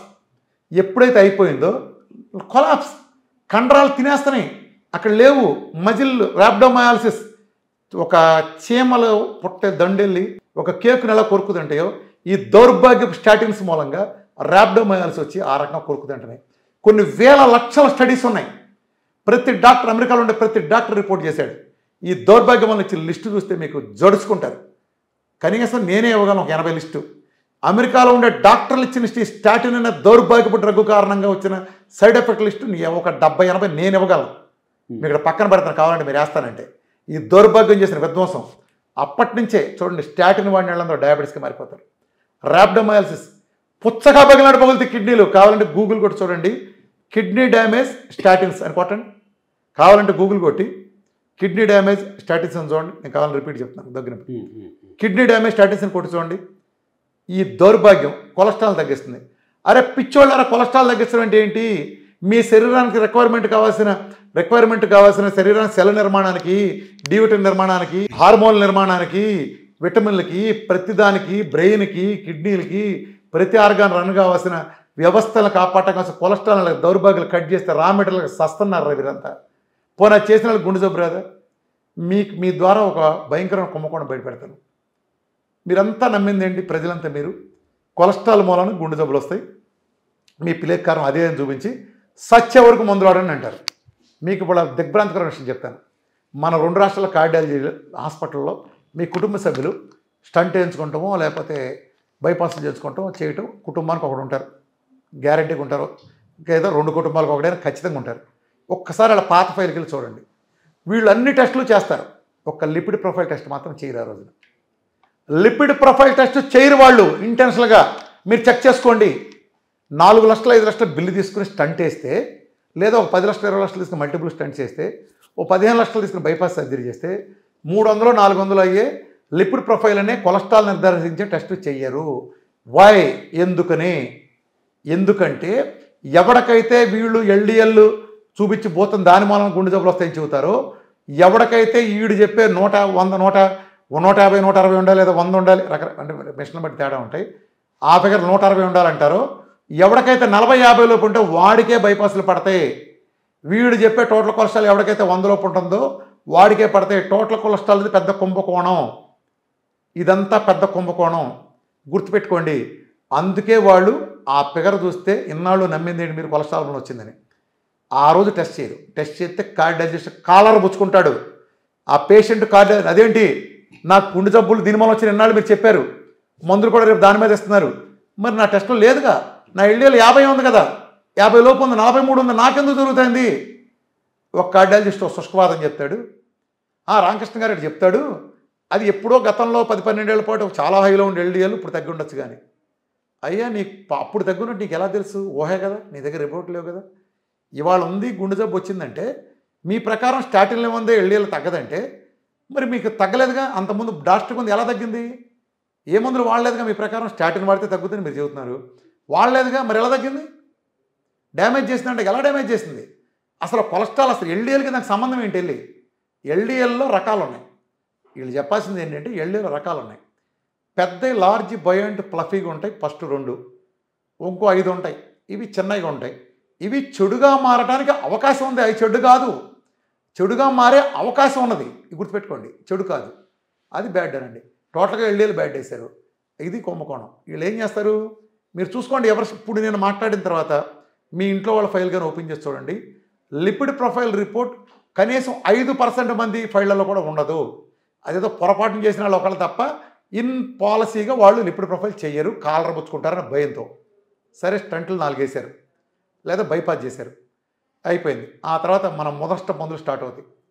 క్లోపిడ్రిగాలు, రకరకాల రక్తం పలచబడే మందులు, అలానే స్టాటిన్ డ్రగ్స్, నీచపు స్టాటిన్ డ్రగ్స్ ఇంకా 10-14 పెడతారు. ఓ సంవత్సరం గడుతుంది. వీళ్ళ కొలెస్ట్రాల్ ఫిగర్లు ఎప్పుడు చూసినా ఆ డబుల్ డిజిట్లోనే ఉంటాయి, 100 లోపు ఉంటాయి టోటల్ కొలెస్ట్రాల్, లేకపోతే LDL 50 లోపే ఉంటుంది, ట్రైగ్లిస్ 70-60లోనే ఉంటుంది. అంటే కొలెస్ట్రాల్ ఫిగర్లు బ్రహ్మాండంగా ఉన్నాయి. ఓ సంవత్సరం తర్వాత చూస్తే మీకేసిన స్టంట్లోనే, మీకేసిన డ్రగ్ ఎల్యూడింగ్ స్టంట్లోనే అది 70% 80% పూడిపోతుంది. మళ్ళీ స్టంట్లో స్టంట్ ఐఎస్ఆర్ ఇన్స్టెంట్ రీస్టెనోసిస్ అంటే మీరు వేసిన స్టంట్లోనే స్టంట్ పడింది. అంటే ఏంటి దౌర్భాగ్యం? మీరు స్టంట్ వేశారు, మామూలుగా ఒక ప్లేక్కో ఇంకోటో పెద్దది ఒక స్టంట్గా ఫామ్ అయ్యి గుండెకి హాని చేసే స్టేజ్కి ఎదగాలంటే 12 నుంచి 20 సంవత్సరాలు పడుతుంది. ఇది సైన్స్, మీరు చెప్పే సైన్సే. మరి మీరు ఇచ్చిన మందులు వేసుకుంటూ పక్కన వేసుకుంటారున్నారు, అక్కడ కొలెస్ట్రాల్ ఫిగర్ లేవు, డ్రగ్ ఎల్యూడింగ్ స్టంట్ వేశారు, మీరేసిన స్టంట్లోనే పూడికి ఎలా వచ్చింది? మీ మందులు ఏం పీక్ని కిడ్నీలు పోగొట్టడం, డయాబెటీస్కి గురి చేయటం, ర్యాబ్డోమైలిసిస్ సహా 60-70 డిసీజులు ఇచ్చి మిగిలిన మీ వ్యవస్థలన్నీ పోషించటం. మీరు పేరుకు గుండెకి మందు ఇస్తున్నారు, అది మిగిలిన హాస్పిటల్లో ప్రతి విభాగాన్ని ఆ మందు రా మెటీరియల్ లాగా పోషిస్తాయి. స్టాటిన్ వాల్యూ తక్కువ అంటున్నారు, ఒకప్పుడు కోట్లు దోచుకున్నారు ఈ స్టాటిన్తో, ఇవాళ పేటెంట్లు అయిపోయినాయి కాబట్టి వాళ్ళ స్టాటిన్ వాల్యూ తక్కువైంది. కానీ అది కాదు, దాని మీద వాళ్ళు తీసుకున్నది ఇవాళ డబ్బు తక్కువ ఇచ్చి వీళ్ళే పెట్టుబడి, కస్టమర్ క్రియేషన్, వాళ్ళ కస్టమర్ నెంబర్ ఆఫ్ పేషెంట్లు రోగగ్రస్తులు అవ్వాలి, అందుకే స్టాటిన్లు వదిలేరు. ఆ దౌర్భాగ్యపు స్టాటిన్లు అలానే రక్తం ప్లేట్లెట్లు గట్టగట్టే పనిచేయవు, అందరికీ పనిచేయవు, 100కి 40 మంది పనిచేయవని ఈ మధ్య సోమరాజు గారు కూడా ఒక ప్రెస్ మీట్ పెట్టి చెప్పారు ఏఏజీలో. మా దగ్గర ఏదో జీనోమ్ టెస్ట్ చేసుకోండి, 100కి 40 మందికి ఏమో పని చేయకపోతే అది ఎవరికి పని చేసినట్టు అండి? ఎవరో పని చేసినట్టు? ఎవరికి పని చేయదు కదా. అంటే ఎవరో పని చేయని మందులు మీరు ఎన్నాళ్ళు రాసి ప్రజల్ని ఎందుకు ఇంత ఛిద్రం చేశారు జీవితాలని?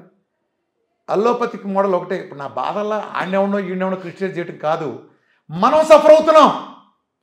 నా తండ్రి సఫర్ అయ్యాడు, నీ మామ సఫర్ అయ్యాడు, నీ అత్త సఫర్ అయింది, నీ మొత్తం నీ వ్యవస్థలో నీ బామ్మర్ది, నీ స్నేహితుడు తండ్రి, నీ కుటుంబంలో ప్రతివాడు, నీ స్నేహితుల్లో ప్రతి కుటుంబంలో ప్రతి మనిషి ప్రతివాడు డయాబెటీస్ వేసుకుంటాడు. 10 ఏళ్ళు 15 ఏళ్ళు కిడ్నీలు పోతున్నాయి, కిడ్నీలు మాస్తున్నారు, ఒకళ్ళు కాలు తీస్తున్నారు.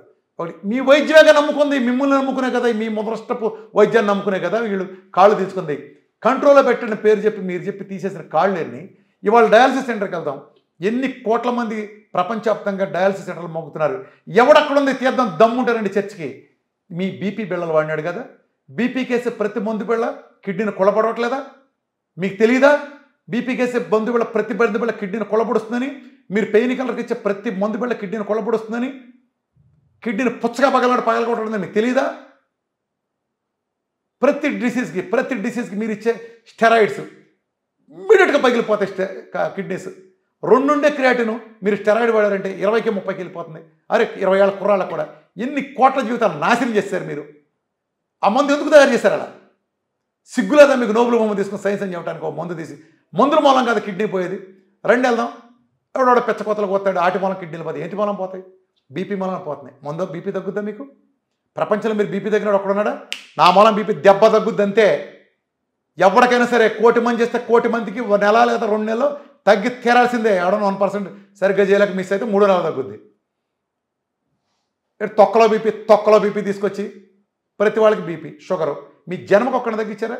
మీరు తగ్గితే 2 కోట్లు ఇస్తానని చెప్పారు. నేను ఎందుకు మిమ్మల్ని ఎందుకంటాను? ప్రపంచంతో మీదే ప్రోటోకాల్ చేశారు. ఎవరికి వచ్చినా ప్రపంచం మీ దగ్గర రావాల్సిన వ్యవస్థకి సెంట్రలైజ్డ్ వ్యవస్థ పెట్టారు. ఇప్పుడు ఆయుర్వేదం ఉంది, ఇక్కడ అడి చేస్తే పక్క జిల్లాలో ఏం జరుగుతుంది ఎవరికేం తెలియదు. ఎవడు దోషింది అడి చేస్తాడు. ఎవరిదైనా అంతే.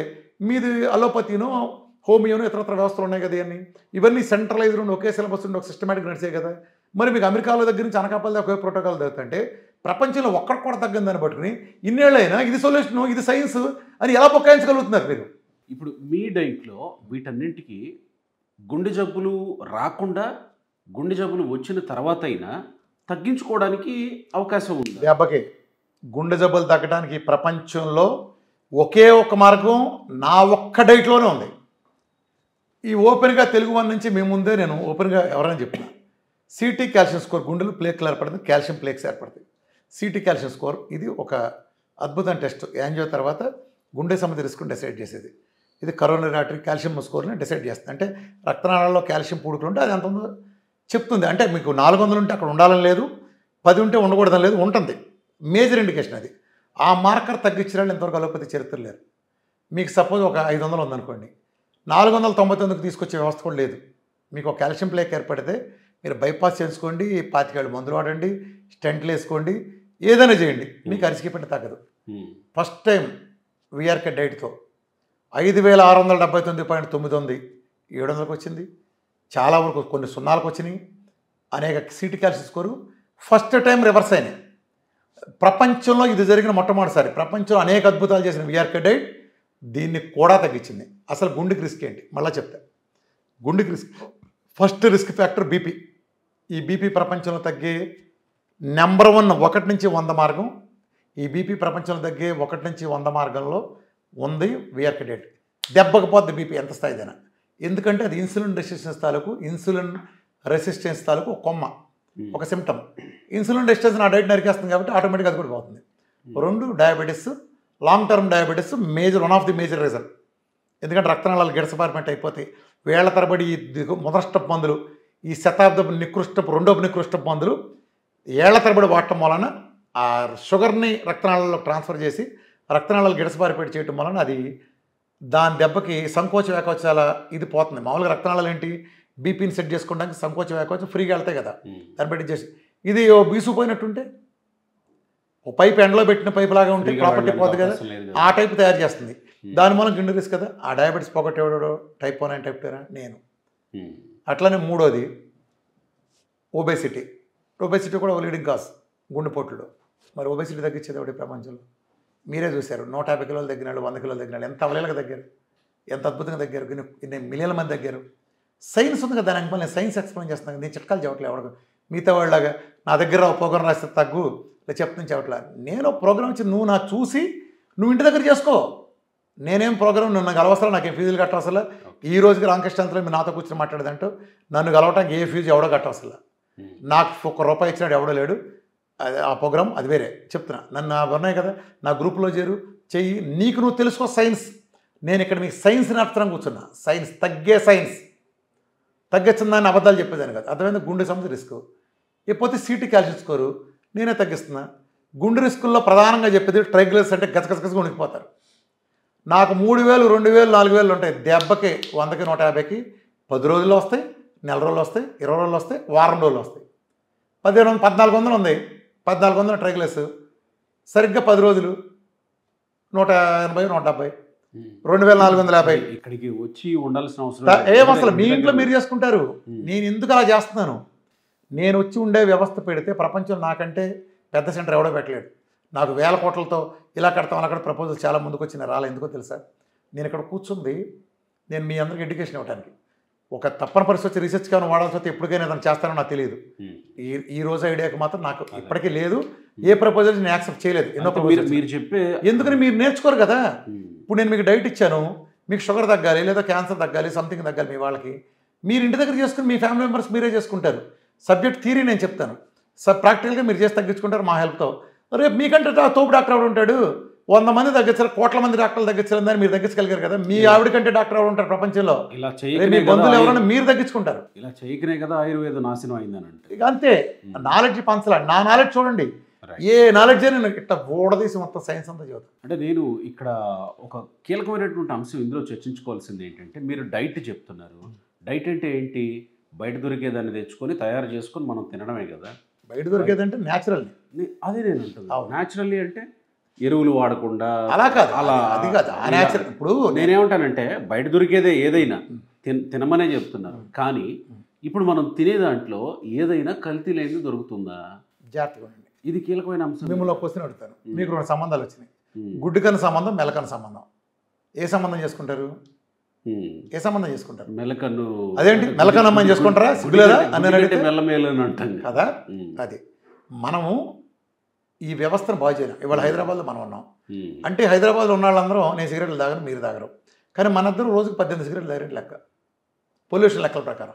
ఢిల్లీలో ఉంటే 30 సిగరెట్లు తాగినట్టు లెక్క. మీరు హైదరాబాద్ వెళ్ళిపోతారా? నేను ఆదర్శం చెప్తాను, వెళ్ళిపోతారా? కుదురుద్దా?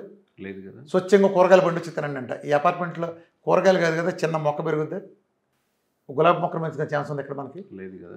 అంటే అందుకని అపార్ట్మెంట్ వెళ్ళిపోయి మీ ఊరు వెళ్ళిపో, పల్లెటూరు వెళ్ళిపోయి 1 ఎకరం తీసుకోండి మనం చెప్పగలమా? బతకాలి కదా. సో ఇన్వెర్టబుల్లీ కొన్ని ఉంటాయి. మీరు ఆర్గానిక్గా తిన, నాటుకోడి అంటే ఎక్కడ దొరుకుతుంది? అందరికీ దొరకదు కదా. ప్రతాడు తినండి అని నేను చెప్తే అంటే తింటే మంచిదని చెప్తాం. ఆ వ్యవస్థ రావాలి. స్లోగా కొనేవాడు ఉంటే దాన్ని తయారు చేసేవాడు పెరుగుతాడు, వ్యాపారం పెరుగుతుంది. ఇలా ఈ మార్కెట్లో ఇవాళ హైబ్రిడ్లు అన్నీ వచ్చేసినాయి. ఎలా ఉంటుందని చెప్పి హైబ్రిడ్ లాగా తినేదంతా. ఒకప్పుడు నాటు తిన్నాం, దానికి పంట ఎక్కువ పండదు, ఎవరికాడు పండించుకునేవాడు. ఇప్పుడు హైబ్రిడ్ హై ఈల్డింగ్ వస్తున్నాయి. లేకపోతే చాలదు అనుకుంటున్నారు, వ్యాపారానికి చాలదు అని అయితే ఈ పెరిగిన వాల్యూలో ఈ భూమి వాల్యూకి ఇంత పంట దీని మీద రాకపోతే వర్కౌట్ కదనే సిచ్యువేషన్ వచ్చింది. వాళ్ళు ఎక్కువ పండకపోతే కుదరదు కదా, మరి ఇప్పుడు హైబ్రిడ్ వేస్తారు. ఒకప్పుడు పంట కోయాలంటే 6 నెలల నుంచి 8 నెలలు పట్టేది. ముసలి లక్కుళ్ళు లాంటి పేద 17-18 బస్తాలు వచ్చాయి. అద్భుతమైన బలంతో ఉండే నేచురల్ పేడతో పెంచేవాళ్ళం. ఇవాళ మీకు ఇతర రకాల్లో 2 నెలలు 3 నెలలు వేసే పంటలు తీసుకుంటే అది కూడా 60-70 బస్తాలు పండుతుంటే అది కూడా ఇంత గడ్డిగా వచ్చేసి కొత్త విత్తనాలు మీరు తయారు చేస్తే దాంట్లో పోషకాలు మీరు ఎలా ఎక్స్పెక్ట్ చేస్తారు? దాన్ని కూడా తెల్లగా పొట్టు పట్టించేసి అంటే ఎలా ఎక్స్పెక్ట్ చేస్తారు మీరు? సో ఆదర్శాలు చెప్పడం తేలికే, అర్థమైందా? అది పాటించగలిగే అవకాశం కూడా ఉండాలి కదా. మనం వీలైనంత దాంట్లో చెప్పాలి, అర్థమైందా? సో అది ఉన్నంతలో సంస్కారం. ఇప్పుడు రిఫండ్ ఆయిల్ ఉంది, ఈ ప్రపంచ శతాబ్దపు నికృష్ట పాయలు. నేను ఎంత ఫైట్ చేశానో మీకు తెలుసు. నేను ఒకప్పుడు ఫస్ట్ మీటింగ్స్ చెప్పే రోజుల్లో 8 ఏళ్ళ నాడు 7 మంది లెక్క పెట్టే గానకలు హైదరాబాద్లో ఉండేవి. ఇవి అసలు చాలా ఏరియాలో, చాలా జిల్లాల్లో అసలు గానకలు చక్క గానకలు ఎత్తేసిన పరిస్థితి. ఇవాళ ప్రతి విలేజ్కి గానకలు వచ్చినాయి. నేను అంత ఫైట్ రిఫండ్ ఆయిల్ మీద ఒక భయంకరమైన యుద్ధమే చేశాను. సో డైట్ చేసినా చేయకపోయినా రిఫండ్ ఆయిల్కి మాత్రం అందరూ జడిశారు. అంతే కదా. 150 రూపాయలు గుళ్ళు, వేరుశెనగ గుళ్ళు అమ్ముతున్న రోజుల్లో వాళ్ళు 70-80 రూపాయలు కిలో ఆయిల్ ఇచ్చారు. 1 కిలో ఆయిల్ బదులు కనీసం 2 కిలోల గింజలు తీస్తే కానీ 1 కిలో ఆయిల్ రాదు కదా. అంటే 400 కాస్ట్ పడతాయంటే ఆ 70-80 రూపాయలు లాభాలని ఎలా అమ్ముతున్నాడు? అంటే కెమికల్లే కదా, చవగొత్తేనే అమ్మకాలి కదా. ఎవరైనా విషయాన్ని పాలకి ఎవరికైనా పాలైనా నెయ్యి అయినా అన్నీ మోసమే. ప్రభుత్వాలు వచ్చేస్తున్న మోసం, ప్రభుత్వాలు వచ్చేస్తున్న మోసం. అంటే నేను ఒకళ్ళంటే ఇందులో రాజకీయాలు దీనికి సంబంధం లేదు. నేను ఈ రోజు కాదు 8 ఏళ్ళ నాడు చెప్పే కల్తీ, మొత్తం కల్తీనే. అసలు మిమ్మల్ని ఒక క్వశ్చన్ సూట్గా అడిగిన, ఒక క్వశ్చన్ సూట్గా మాట్లాడుకుందాం మనం. అప్పుడు మనం హైదరాబాద్ సిటీ ఉంది, ఇప్పుడు కోట్ల మంది జనాభా, ఎన్ని గేదెలు ఉన్నాయి ఇక్కడ? జూబ్లీహిల్స్ ఎవడు గేదెలు పెడతాడా? ఎందుకు పెట్టలేడు? ఈ భూమి వాల్యూ చాలా ఎక్కువ. ఈ వాల్యూలో గేదె పెడితే వచ్చే ఆదాయం కంటే అపార్ట్మెంట్ లేదా కాంప్లెక్స్ ఉండే ఆదాయం ఎక్కువ కాబట్టి ఎవడు పెట్టలేడు కమర్షియల్గా. సిటీ అంతా వాల్యూ పెరిగింది కాబట్టి ఒకప్పుడు కుకట్పల్లిలో చిన్నగా రెడ్డి గారు, చౌదరి గారు, నాయుడు గారు 4 గేదెలు పెట్టుకుంటే, ఆవులు పెట్టుకుంటే మనం వెళ్ళి కాలనీలు ఉండేవాళ్ళం, క్యాన్ వచ్చుకుని వెళ్ళి ఇలా అక్కడ వెళ్ళి తెచ్చుకుని పిచ్చపాటి కౌరులు చెప్పి వచ్చేవాళ్ళం. ఇప్పుడు అలాంటి వ్యవస్థ ఉందా? లేదు కదా. అంటే పట్టణాలు మొత్తం లేవు, మేజర్ నగరాల్లోనే జనాభా అంతా ఉన్నారు. అవునా, ఒప్పుకుంటారు మీరు? అది విజయవాడ వేసుకోండి, ఇక్కడ వేసుకోండి, వరంగల్ వేసుకోండి, ఎక్కడైనా పట్టణాలు చేరారు కదా. పట్టణాలు ఎవరు గేదెలు పెట్టారు కదా. పల్లెటూళ్ళకి వద్దాం. మీ ఊరు వేసుకోండి, మా ఊరు వేసుకోండి, ఈ వీడియో చూస్తే మీ ఊళ్ళు వేసుకోండి. ఒక 50 ఏళ్ల క్రితం స్వర్ణయుగం నడిచిన రోజుల్లో మన ఊళ్ళో ఇంటింటికి 40 గేదెలు, 50 గేదెలు, 10 గేదెలు, 5 గేదెలు ఉండేవి. పశు ఆధారిత వ్యవసాయం ఉండేది కదా. అంటే ఆ పేడ తీసుకెళ్ళటం కానీ ఉండేది కదా. ఇవాళ పశు ఆధారిత వ్యవసాయం లేదు కదా, మెకనైజేషన్ అయిపోయింది కదా. గేదెల మళ్ళేసేవాడు వ్యవస్థ ఉండేది కదా, పెద్దపాలే చిన్న. ఇవాళ ఉందా? లేదు. మనం కూడా రైతు వారీగా పెద్ద రైతులు కానీ చిన్న రైతులు కానీ ఇప్పుడు మన తల్లిదండ్రులు ఉన్న గేదెలు దొరికేవాళ్ళు, మేము గేదెలు మళ్ళేసేవాళ్ళం. అది మన వ్యవసాయంలో భాగంగా ఉండేది. ఇవాళ వ్యవసాయం చేయక వచ్చినప్పుడు ఇవాళ లేదు కదా. పల్లెటూరులో పథకాలు వచ్చేసినాయి. అంటే ఇదివరకు వర్క్ పనిచేసే లేబర్ అనుకునే వాళ్ళు కూడా వాళ్ళు వచ్చిన పథకాల కారణంగా, వాళ్ళకి వచ్చిన అవకాశాలు, చదువుల కారణంగా ఎవడైనా గేదెలు మళ్ళేసేవాడు పాలేరని ఆయండి అని పని చేస్తున్నారు ఎవరన్నా? ఒక్కళ్ళు కూడా చేయట్లా. ఇప్పుడు మన ముసలాళ్ళు, అమ్మా నాన్న, పెద్దవాళ్ళు ఉన్నారు. వీళ్ళ బయట ఉండే ఒకప్పుడు బయట బాత్రూమ్ ఉండే, వాళ్ళ ఇళ్లలోనే కట్టించేసాం. మన అమ్మా నాన్న సుఖంగా ఉండాలి, ఊళ్ళో ఎట్టగా రానంటారు హైదరాబాద్కి, అమ్మా నాన్న సుఖంగా ఉంటారు, ఇంట్లో అన్నీ పెట్టేస్తున్నాం. వాళ్ళు పూసుకు పొలం చేసే పని ఉందా? లేదు కదా. మరి గేదెలు వాళ్ళు మెయింటైన్ చేయట్లేదు కదా. జనాభా 8 రెట్లు పెరిగింది ఆ రోజుకి ఈ రోజుకి. హైదరాబాద్ జనాభా ఆ రోజున పాల ప్రొడక్షన్ ఎక్కువగా ఉన్న రోజుల్లో, ఇంటింటికి పాడి ఉండి పాల ప్రొడక్షన్ ఎక్కువగా ఉన్న రోజుల్లో మన జనాభా చాలా తక్కువ. ఇప్పుడు పాల ప్రొడక్షన్ పడిపోయిన రోజుల్లో జనాభా విపరీతంగా పెరిగింది. మరి మీకు నాకు ఇవాళ నేను ఒక 4 లారీలు ఆర్డర్ ఇస్తాను కంపెనీకి, నెక్స్ట్ డే మీరు ఆర్డర్ ఇవ్వండి, మీకు 4 లారీలు వస్తాయి. ఎట్టా ఇస్తున్నారు మీరంతా? వీళ్ళంతా అసలు పాల ఫ్యాక్టరీలోకి క్యాన్లు వెళ్ళాలి కానీ బస్తాలు ఎందుకు వెళ్తున్నాయి చెప్పండి? అసలు పాల ఫ్యాక్టరీలోకి వెళ్ళాల్సిన క్యాన్లు కదా, బస్తాలు వెళ్తున్నాయి. సింపుల్ లాజిక్, ఏం పెద్ద శాస్త్రమే అవసరం లేదు. అసలు కంపెనీలు నడుపుతున్నారు కదా, ఎన్ని లీటర్ల పాలు లోపలికి వచ్చినాయి, వీళ్ళు ఎన్ని లీటర్లు అమ్ముతున్నారు మీరు లెక్కేయండి. బట్టలు ఊడిపోతాయి మొత్తం, అన్ని కంపెనీలు బట్టలు ఊడిపోతాయి. అన్ని కంపెనీలు. మళ్ళా చెప్తాను, నెయ్యి 1 లీటర్ తయారవ్వాలంటే ఎన్ని పాలు అవసరం అవుతుంటాయి సుమారుగా? న్యాచురల్ ప్రాసెస్ చేసేటట్టయితే ఆవు పాలలో 35 లీటర్ వరకు పడుతుంది. 35 లీటర్. న్యాచురల్ ప్రాసెస్ అంటే ఏంటంటే పాలను సన్నగా కాస్తే పాల మీద మేగడ వస్తుంది, లేదా పెరుగులో తోడేసిన దాని మీద మేగడ వస్తుంది. పాలను సన్నగా వచ్చిన మేగడిని పెరిగేటి తోడేస్తే అది పెరుగు మీద మేగడ అవుతుంది. దాన్ని మజ్జిగలో వేసి చిలికితే వెన్నపూస వస్తుంది. ఆ వెన్నపూసను కాస్తే కమ్మటి నెయ్యి వస్తుంది. ఇది ఒరిజినల్ నెయ్యి.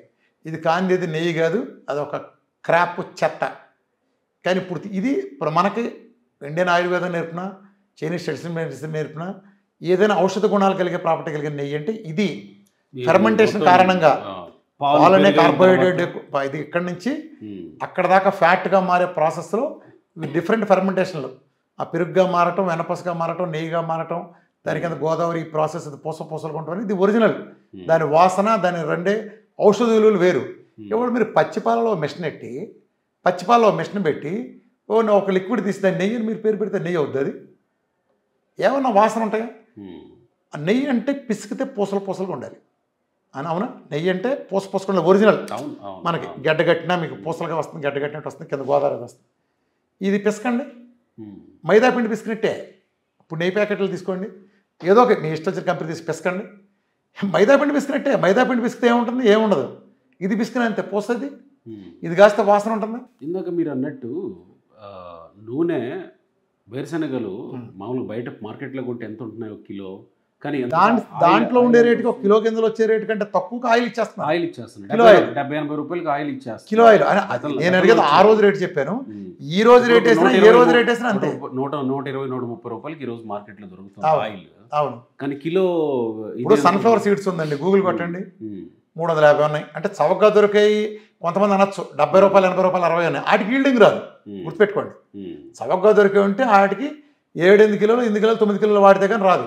కాస్ట్లీ మీరు కొనుక్కోతే ఈల్డింగ్ వస్తుంది. నేను హై వాల్యూలో కొన్నాయి తీసుకుంటే 2 కిలోలు 3 కిలోలు చెప్తున్నాగా. అంటే మళ్ళీ వీళ్ళు ఏం చేస్తారంటే ఇక్కడికి నేను ఈల్డింగ్ 2 కిలోలు చెప్పాను అనుకోండి, మళ్ళీ వాళ్ళు అమెజాన్లో రేటు 60 రూపాయలు ఉంది కానీ చెప్తారు. 60 రూపాయలు పిండిన దానికి అంత రాదు. నువ్వు దీనికి వస్తుంది, వాల్యూ చూడాలి కదా. 60 రూపాయలు అమ్మే గింజ, 300 రూపాయలు అమ్మే గింజ ఒకటేనా? 300 రూపాయలు ఉంది. పోనీ రైతు దగ్గర 100గా కొన్నారనుకోండి, కనీసం 2 కిలోలు పట్టింది అనుకోండి, 200 అవుతాయి.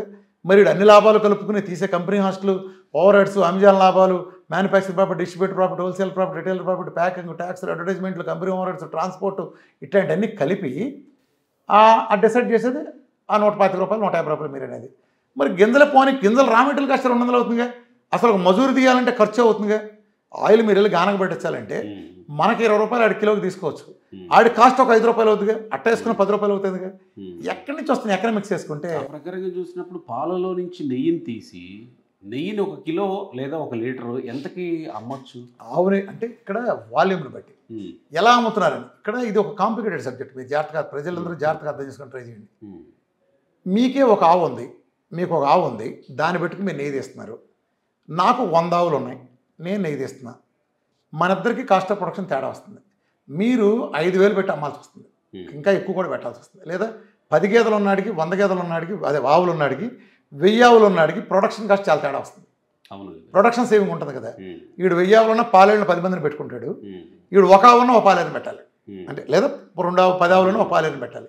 అంటే ఫిక్స్డ్ కాస్ట్లు షేర్ అవ్వు. ఫిక్స్డ్ కాస్ట్లు అలానే మీకు రెంట్ తీసుకుని ఇంకోటి సరే, రా మెటీరియల్ కాస్ట్ దేనికి ఇద్దరికి ఒకటే ఉన్నా, వేరియబుల్ కాస్ట్ తేడా వస్తుంది. అది ఓకే. ఫిక్స్డ్ కాస్ట్ షేరింగ్లో తేడా వస్తుంది. దీనివల్ల ఏమవుతుంది? తక్కువగా పాలు ఉత్పత్తి చేసేవాడు, తక్కువ నెయ్యి ఉత్పత్తి చేసేవాడు సహజంగా ఎక్కువ రేటు అమ్మాలి. ఇవాళ చాలామంది ఆవు నెయ్యి అమ్ముతారు. మీకు తెలుసు, కొంతమంది అడిగి 100 గేదెలు ఉండే ఆవులు ఉండవు, లేదా ఒక నెట్వర్క్ ఉండి మాకు 50 ప్యాషన్గా పెంచేవాళ్ళు అమ్ముతారు. కనీసం 3,000 ఉంది, కనీసం 3,000 ఉంది. వీళ్ళు 35 లీటర్లు పాలు తీసుకుంటే, వీళ్ళు చేసే పద్ధతి చెబుతున్నాను, 35 లీటర్లు పాలు తీసుకుని కాసి వెనపోత చేసి ఈ ప్రాసెస్ చేస్తే వాళ్ళకి, ఈ ప్రాసెస్లో వాళ్ళకి 35 లీటర్కి 1 కిలో వస్తుంది నెయ్యి. సో 35 లీటర్లు అంటే వీళ్ళు సేకరించింది అనుకుంటే, రైతు నుంచి సేకరించిన 30 రూపాయలు అట్లా ఇస్తున్నారు. గవర్నమెంట్ రేట్లు అయితే 27 రూపాయల నుంచి 30 రూపాయలు. అంటే 10% ఫ్యాట్ అట్లా ఉండేయేమో, వీళ్ళు 36-37 రూపాయలు అంటున్నారు. కానీ మన ఆంధ్రప్రదేశ్ రాష్ట్రంలో దొరికేవి మనకి ఆవు పాలలో ఫ్యాట్ ఉండదు. మనకి అసలు ఆవు పాలలో ఫ్యాట్ ఉండదు. దానికోసం కొన్ని అనైతిక పద్ధతులు కూడా చేస్తున్నారు వీళ్ళు. ఆవు పాలలో ఫ్యాట్ రావడం కోసం. ఆవు అంటే మళ్ళీ 2 రకాలు. హిందువులు నమ్మే పవిత్రమైన ఆవు అంటే ఏంటి? మన ట్రెడిషనల్ ఇండియన్ కౌ, కానీ వాళ్ళు పెట్టేది ఏంటి, విదేశీయులు చెందిన జెర్సీ ఆవులు. ఈ జెర్సీలు 10 లీటర్ల నుంచి 30 లీటర్ల దాకా ఇస్తాయి. అంటే మీరు పెంచిన రేటు ప్రకారం. వీటి పాల ప్రొడక్షన్ విపరీతంగా ఉంటుంది. ఇది అసలు ఆవు పాలను మీరు ఎలా కేటగిరీ చేస్తారు? నిజానికి గేదె పాలు, ఆవు పాలు క్వాలిటీలో ఒక కేటగిరీలు ఉంటే జెర్సీ పాలు ఇంకో కేటగిరీ, లో కేటగిరీ కింద ఉంటాయి.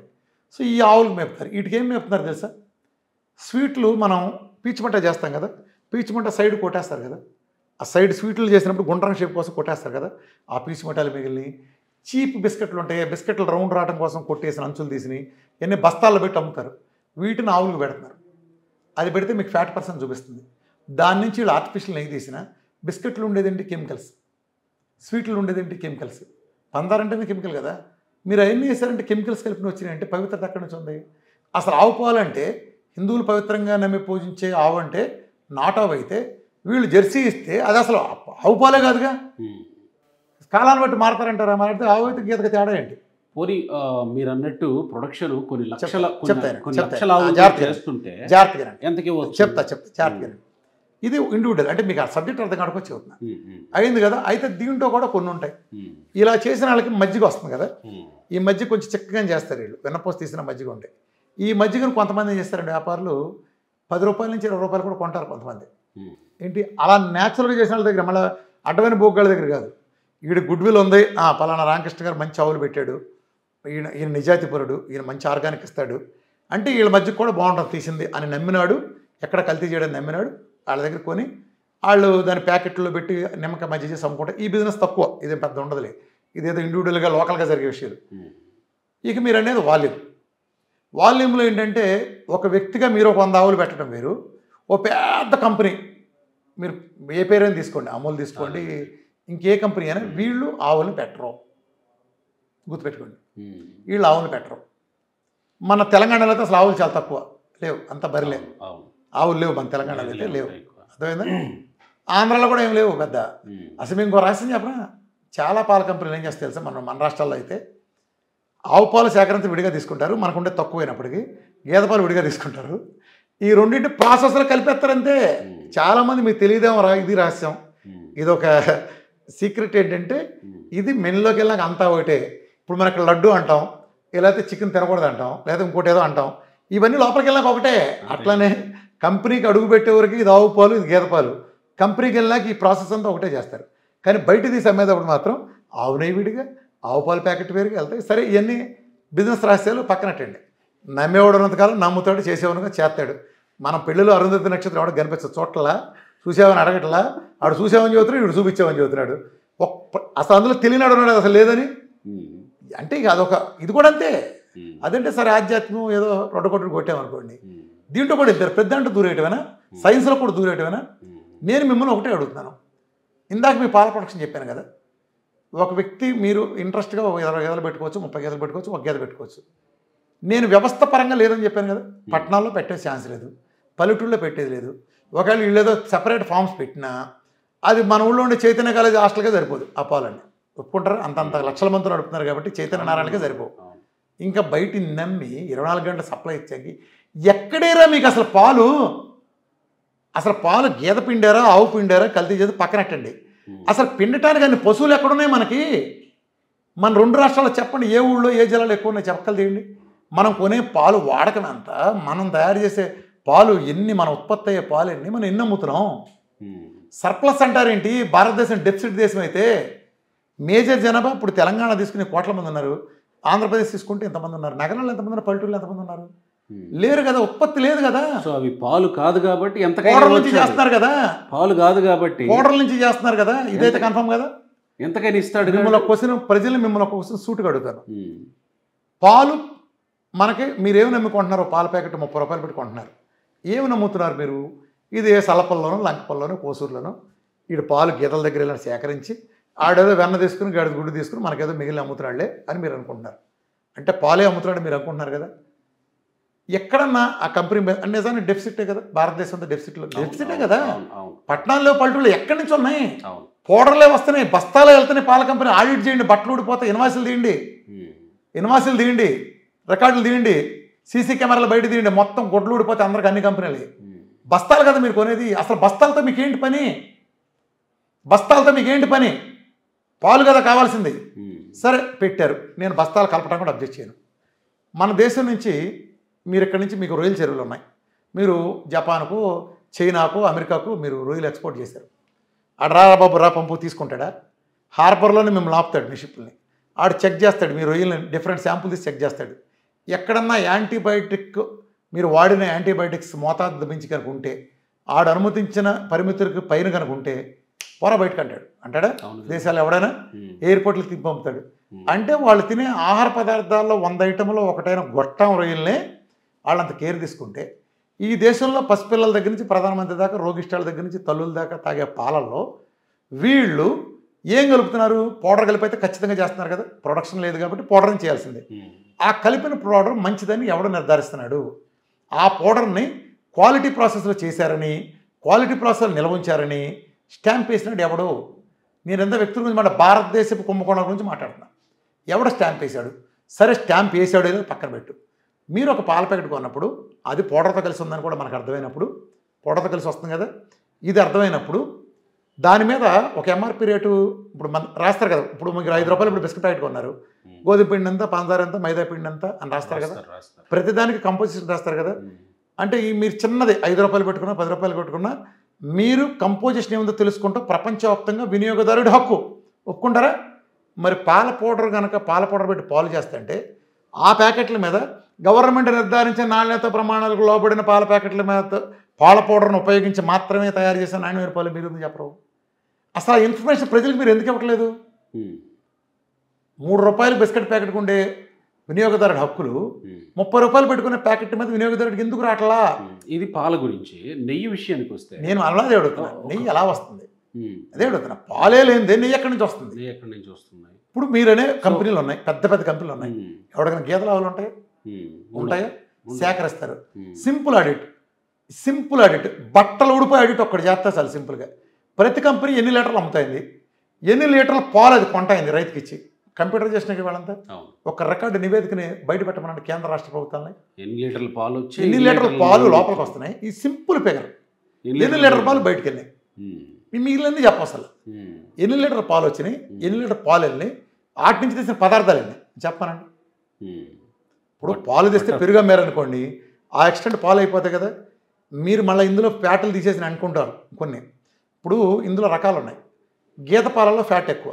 మీరు 10 లీటర్ల గీత పాలు కనుక మీరు కొంటే, 10 లీటర్ పాలు కనుక మీరు ప్రాసెస్ చేస్తే 1 కిలో నెయ్యి వస్తుంది. ఎందుకంటే గీత పాలకు మంచి ఫ్యాట్ ఉంటుంది కాబట్టి కదా. ఇందులో ఏంటంటే పాలలో, ఆవు పాలలో రకాలు ఉన్నాయి. 3% ఫ్యాట్ ఉన్నాయి, 6%, 5% కూడా వస్తున్నాయి. 5-6% పెట్టి నైతికంగా రావట్లా. మనకు నాటావులు కానీ కానీ వచ్చేది 3%. అందుకే మీ 30 లీటర్లు పడుతుంది ప్రాసెస్ చేయడానికి. కానీ ఇవాళ అనైతికంగా బిస్కెట్లు పెట్టి, ఇవన్నీ అడ్డమైన కెమికల్ పెట్టి, స్వీట్లు పెట్టి, ఆవులు స్వీట్లు పెట్టండి, అడ్డగాడిదలు కాకపోతే వీళ్ళు ఆవులు స్వీట్లు తింటాయా? ఆవులు స్వీట్లు పెడతారా మీరు? స్వీట్లు పెట్టి కృత్రిమంగా పాలల్లోంచి తీసి డైరెక్ట్ నెయ్యి తీసి అది ఫ్యాట్ మారేటట్టు చేసి చూపించిన వాటిల్లో 5-6% చూపించవచ్చు. అలా వేసుకున్నా మీకు 20 లీటర్ల నుంచి 30 లీటర్ల మధ్యలో పడుతుంది ప్రొడక్షన్కి. మీరు ఏ రకంగా చేసుకున్నా చాలామంది తెలియదు ఏంటంటే, ఆవు పాలు తీసేసినాక వెన్న తీసినాక పాలు అమ్ముతారు కదా, ఆ నెయ్యి సెకండరీ బిజినెస్ అనుకుంటారు. సెకండరీ నెయ్యి బిజినెస్ అనేది జరిగేది అది గీత పాలలో జరుగుతుంది ఎక్కువగా. నిజమే, ఎస్. మామూలు ఇప్పుడు మన ఆంధ్రప్రదేశ్ రాష్ట్రం సంబంధించిన వరకు 2 రాష్ట్రాల్లో మన వాళ్ళు గీత పాల మీదే వాడేదంతా. సో గీత పాలలో మేజర్ అమ్మకం ఇక్కడ పాల ఉత్పత్తులకి పాలు, పెరుగు, ఇవే కాన్సన్ట్రేషన్ మేజర్గా. పాలు, పెరుగులు అవన్నీ. నెయ్యి అనేది 4th గ్రేడ్ ఏదో కింద లెక్క ఒప్పుకుందాం. కానీ ఎక్స్క్లూజివ్గా ఆవు పెట్టి మీరు చేయాలంటే మన రాష్ట్రాల్లో జరిగే పని కాదు.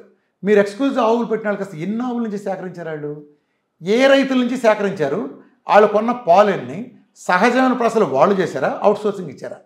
అవుట్సోర్సింగ్ ఇచ్చాడు అంటే ఆడి లాభాలు కూడా దాంట్లో ఉంటాయి. అవును కదా. ఇప్పుడు రైతుకి ఆవు పాలకి గవర్నమెంట్ ఇచ్చేది 30 రూపాయలు, 27 రూపాయలు, 30 రూపాయలు.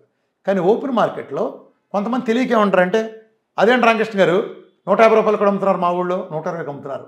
ఎవరి దగ్గరికి కొంటారు? 120, 150. రామకృష్ణ అనేవాడు, లేకపోతే మనం ఇంకొక ఎక్సో, ఓ సుబ్బారావు అనేవాడు ఊళ్ళో కళ్ళెదురుగుండా ఆవు పెట్టుంటే అతనికి ఎథిక్స్ ఉన్నాయని నమ్మితే ఇతనేం కలపడం. అట్లాంటి ఆవు పాలు ఇది హిందువులు పవిత్రం కాబట్టి నేను వాడితే నాకు పవిత్రం అనుకుని వాడేవాళ్ళు ఉంటారు. కరెక్ట్. అలా తప్ప ఆవు పాలు ప్యాకెట్ కొనుక్కొచ్చి నమ్మాడంటే ఆడికంటే ఎర్రి పుష్పం ప్రపంచంలో ఉన్నాడు. ఈ ప్రపంచం ఎర్రి పుష్పాల సంఘానికి ఆడిని అధ్యక్షుడు చేయాలి. పర్మనెంట్గా. ఆవు పాల ప్యాకెట్ ప్యాకెట్ కొని ఇది ఆవు పాలు నమ్మిన గాడిద ఎవడన్నా ఉంటే అర్థమైందా? ఇది దేనికి రేట్ అసలు వీళ్ళు తెలియకే ఉంటారు కొంతమంది. అదేంటండి ఆవు పాలు కదా మీరు రేటు తక్కువ అంటారు ఏంటి, అక్కడ మనం 150 రూపాయలు అమ్ముతా అంటే 120 తెలియక అడుగుతారు. అట్లనే ఫ్యాట్ తీసేసిన అమ్ముతా, ఒరే ఆవు పాలు మీకు తెలిసే టేస్ట్ అట్లా ఉంటాయి, బాగుండు సావు ఆవు పాలు టేస్ట్ బాగు, ఏదైనా మామూలు జెర్సీలు పురుషులు వాసన వస్తాయి. నాటంటే కొంత నయం, దాంట్లో కూడా ఫ్యాట్ ఉండదు, 3% ఫ్యాట్ ఉంటే పాలు ఇంకేం బాగుంటాయి. ఆ కాఫీ పెట్టి చూడండి ఏం బాగు. అందుకే మీరు ఆవు పాలతో కాఫీ పెడితే ఒక్కడ తాగడం. ప్రపంచంలో ఎవడు కాఫీ పెట్టినా బాగుందో టేస్ట్ అనిపించింది అంటే గేదె పాలతో బాగుంటుంది. ఎందుకంటే అందులో ఫ్యాట్ ఉంటుంది. వేరే గేదేంటి ఆవేంటి, గేదంటే ఏంటి నల్లగుండేవు, ఆవంటే ఏంటి చిన్న బ్రీడులు తేడా. జంతువులు ఇంచుమించు ఒకే కేటగిరీ కదా. గేదెలు చేసిన తప్పేంటి, ఆ రోజున వర్ణ వ్యవస్థ ఎలా పెట్టారో తెల్లవాడు నల్లవాడు దళితుడు ఆ బ్రాహ్మడని గీతల్లో కూడా రంగుల్లో భేదం చూపించారు. అంటే ఈ రంగు ఒకటో పాప ఇంచుమించు అయినా ఒకే టెక్నాలజీ కదా, నెమరేయటం 2 ఇవన్నీ సేమ్ బాధ కదా.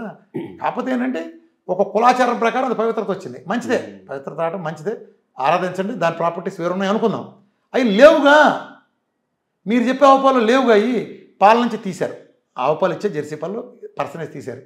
మిగిలిన పాలు గీత పాలలాగా పనికిరావు. చాలామంది అనుకునేది ఏంటంటే తీసినాక మనకు అమ్మేస్తారు టోండు పాలని. టోండు పాలు చేసేది జెర్సీ ఆవు నుంచి. నిజంగా వీళ్ళు చెప్పేది పైకి జెర్సీ ఆవు పాలు నుంచి కొంత ఫ్యాట్ తీసి, అంటే 4-5 ఉంటుంది కదా, కొద్దిగా ఫ్యాట్ తీసి మిగిలింది ఉంచి కొంత అమ్ముతున్నాం అట్లా చెప్తారు వాళ్ళు. కాదు, గేదె పాలు పౌడర్లో ఖచ్చితంగా కలిస్తేనే వాళ్ళు దాన్ని అమ్మగలుగుతున్నారు. అయితే ఇదన్నీ దేవరహస్యాలు, ఎక్కడా ఎవడో బయటపడ్డా. ఎందుకని అందరూ దొంగలే, ఒకటి పట్టుకుంటే మొత్తం దొంగల మాట మొత్తం వెళ్ళాలి. సో ఇవన్నీ మన కళ్ళు చెప్పే అరుంధతి నక్షత్రం కదా. ఈ మధ్య కాలంలో జరిగిన అత్యంత కీలకంగా జరిగిన చర్చ ఒకటి తీసుకున్నాం.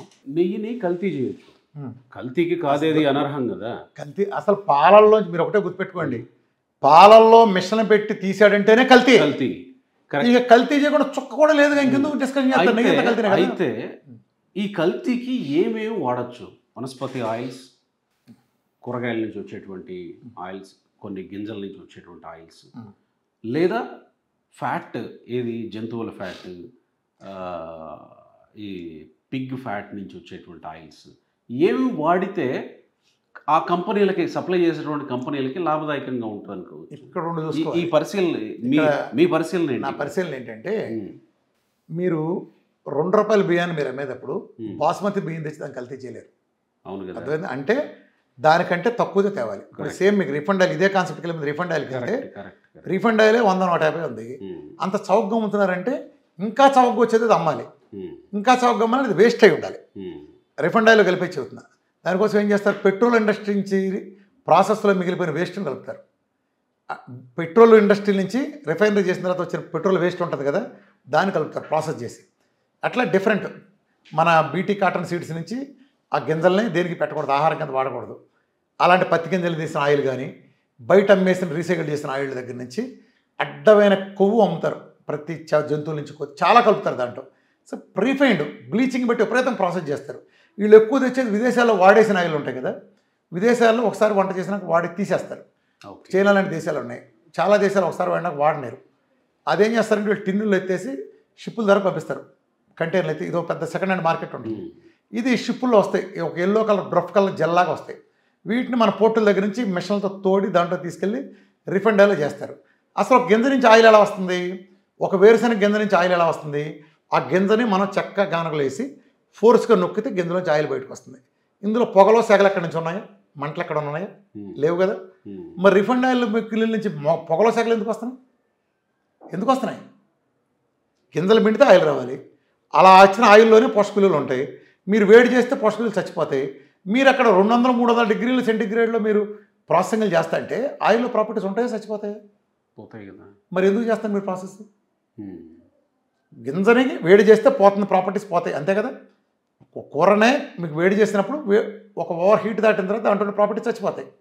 గింజలకు కూడా, గింజలంటే గింజల నుంచి వచ్చేది కదా, మెయిన్ సీడ్ ఆయిల్ కదా ఎక్కువ వచ్చేది. దాన్ని ఒక ప్రాసెస్ దాటి చేస్తే అవుతుంది కదా. మరి దాని రెట్టింపు హీట్లో మీరు ఎందుకుని హీట్ ప్రాసెస్ చేస్తున్నారు? ఎందుకని మీరు విటమిన్స్ మినరల్స్ అన్ని లాగేసి వెళ్ళిపోతున్నాయి దాంట్లో ఆ ప్రాసెస్లో? చెప్పండి. ఎందుకని మీరు బ్లీచింగ్లు, క్లోరిన్లు, క్లోరినేషన్ ఎన్ని ఎందుకు చేస్తున్నారు? 5-6 ప్రాసెస్ చేస్తారు. ఆ ప్రాసెస్లోంచి డాల్డా వనస్పతులు అంటే చెత్త అంతా వచ్చేది దాంట్లో నుంచి వచ్చే ట్రాన్స్ఫాట్లు వచ్చేది. ఎందుకు చేస్తున్నారు? చవక. ఏదైతే చవకగా ఆడమ్మే రేటు కంటే చవక వచ్చిన వాల్యూ కలిపితేనే అయ్యేది. అదే కర్నూలు సోనాలో నేను ₹2 బియ్యం కలపచ్చు, రూపాయల బియ్యంలో నేను కర్నూలు సోనా కలపలేరు అవును కదా. నేను బియ్యం వ్యాపారం అయితే, ఎందుకంటే ఎక్కువ వేలు తక్కువ అని. దీనికంటే చవక ఏమై ఉంటుంది? ఫిష్ ఆయిల్ చవక కాదు, ఫిష్ ఆయిల్ అయితే చవక కాదు, ఖచ్చితంగా కాదు. అంతే కదా. ఇప్పుడు ఒమేగా-3 ఆయిల్ వేసుకుంటే చాలా కాస్ట్ ఉంది, అది తెచ్చి తక్కువ వేలు అమ్మలేరు కదా. అట్లానే ఇంకొన్ని ఆయిల్ ఉండదు. అంటే ఇంకా చెత్త ఏదో కలపాలి. పామ్ ఆయిల్ మనకి తీసేసిన 3rd గ్రేడ్ పామోలిన్, అంటే పామ్ ఆయిల్ ఒరిజినల్గా పామ్ ఆయిల్ వేరు, ఒరిజినల్గా పామ్ ఆయిల్ చాలా మంచిది. పామ్ ఆయిల్ని ప్రాసెస్ చేసి తీసిన పామ్ ఓలిన్ వస్తుంది, ఓలిన్ అని కెమికల్తో చేసినాక. ఆ చెత్త నుంచి వచ్చినాక పామ్ నుంచి తీసిన పామ్ స్టెరాలను వస్తుంది ఆయిల్. ఇది చాలా చెత్త క్రాప్. మన వాళ్ళు చాలా పచ్చల కంపెనీలు పచ్చలకు వాడతారు. ఈ చెత్తని చౌకగా దొరకదని పచ్చలకు వాడతారు. అది మనం వాడకూడదు అంటారు, అది తీసేసిన చెత్త. అలాంటి వాటిని కూడా కలుస్తాయి. పామాయిల్ చెత్త మన రిఫైండ్ ఆయిల్ కూడా కలుస్తుంది, అది కలవచ్చు. అంటే అది మేజర్గా వెజిటబుల్ ఆయిల్ అవుతుంది, అది చౌకగా వస్తుంది. సో నాన్ వెజ్ ఆయిల్లో వీళ్ళు చెప్పిన ఆయిల్ అవి కూడా చౌకగా వచ్చేవి లేవు. అంటే నేను రేట్లలో పూర్తిగా మిగిలినట్టు వెళ్ళలేదు. ఒమేగా-3 అంటే నేను సపోర్ట్ చేసిన తెలుస్తుంది. పిగ్ ఆయిల్ అని లాడ్. మీకు పాయింట్ నెంబర్ 1 చవకగా వచ్చేది ఏదని. ఇప్పుడు ఆడ అమ్మేది ఆ వెన్న నెయ్యి అమ్మే రేట్లు లోపుకు రావాలి, అప్పుడే ఆడ కలపగలడు. కలిపినా దొరికిపోతాయి, అది ఇండివిజువల్గా అమ్మగలరు. కానీ ఇప్పుడు టీటీడీ లాంటి వాటికి వెళ్తే వాళ్ళ దగ్గర చెక్కింగ్ ఉంటుంది కదా, పట్టుకుంటారుగా, అట్లా పట్టుకునే పంపేసేది వాళ్ళు. అది అంటే మామూలుగా చేత పట్టుకునే వ్యవస్థ ఉంటుంది. చెక్కింగ్ ఆయిల్ అమ్మేస్తే ఎట్టబడితే తీసుకుంటారు, తీసుకోరు కదా. అందుకే మనందరం రక్షణ ఉంటున్నాం, ఇండివిజువల్గా రక్షణ లేదు. ఇప్పుడు మీరు రిఫండ్ ఆయిల్ అమ్ముతున్నారు, ఎవరు చెక్ చేస్తున్నాడు? ఇదే చెక్కింగ్ రిఫండ్ ఆయిల్ పంపించండి, బట్టలు ఊడిపోతాయి అందరూ. చెక్ చేయకపోతే మీరు అన్నట్టు ఇప్పుడు టీటీడీ లాంటి వ్యవస్థలో చెక్ చేయకపోతే వెళ్ళిపోతే టీటీడీ వాటి గురించి నేను మాట్లాడలేదు అసలు. నేను ఆ జోలికి నేను వెళ్ళను, అది నేను ఇన్వాల్వ్ అవ్వని మ్యాటర్. నేను అంటుంది అంటే సైన్స్గా మాట్లాడితే, అంటే సైన్స్ జనరల్ అబ్జర్వేషన్ మాట్లాడితే, ఒక న్యూట్రిషనిస్ట్గా నేను మాట్లాడితే, కల్తీ అనేది ఉందనుకోండి, ప్రతిదీ కల్తీ అవుతుంది. మీరు దాన్నే చేస్తున్నారు. ఇప్పుడు అలా చూసుకుంటే తిరుపతి ఆలయం నాకు నేను అడుగుతున్నా. తిరుపతి ఆలయంలో ఒకవేళ రిఫండ్ ఆయిల్తో మీరు చేస్తారో చూసుకోండి. రిఫండ్ ఆయిల్తో చేస్తున్నారనుకోండి, రిఫండ్ ఆయిల్ తీసేయండి. రిఫండ్ ఆయిల్ తీసేసి గానగాయలు ప్రకృతి ఇచ్చిన ఆయిల్తో వండండి, నేను సజెస్ట్ చేస్తాను.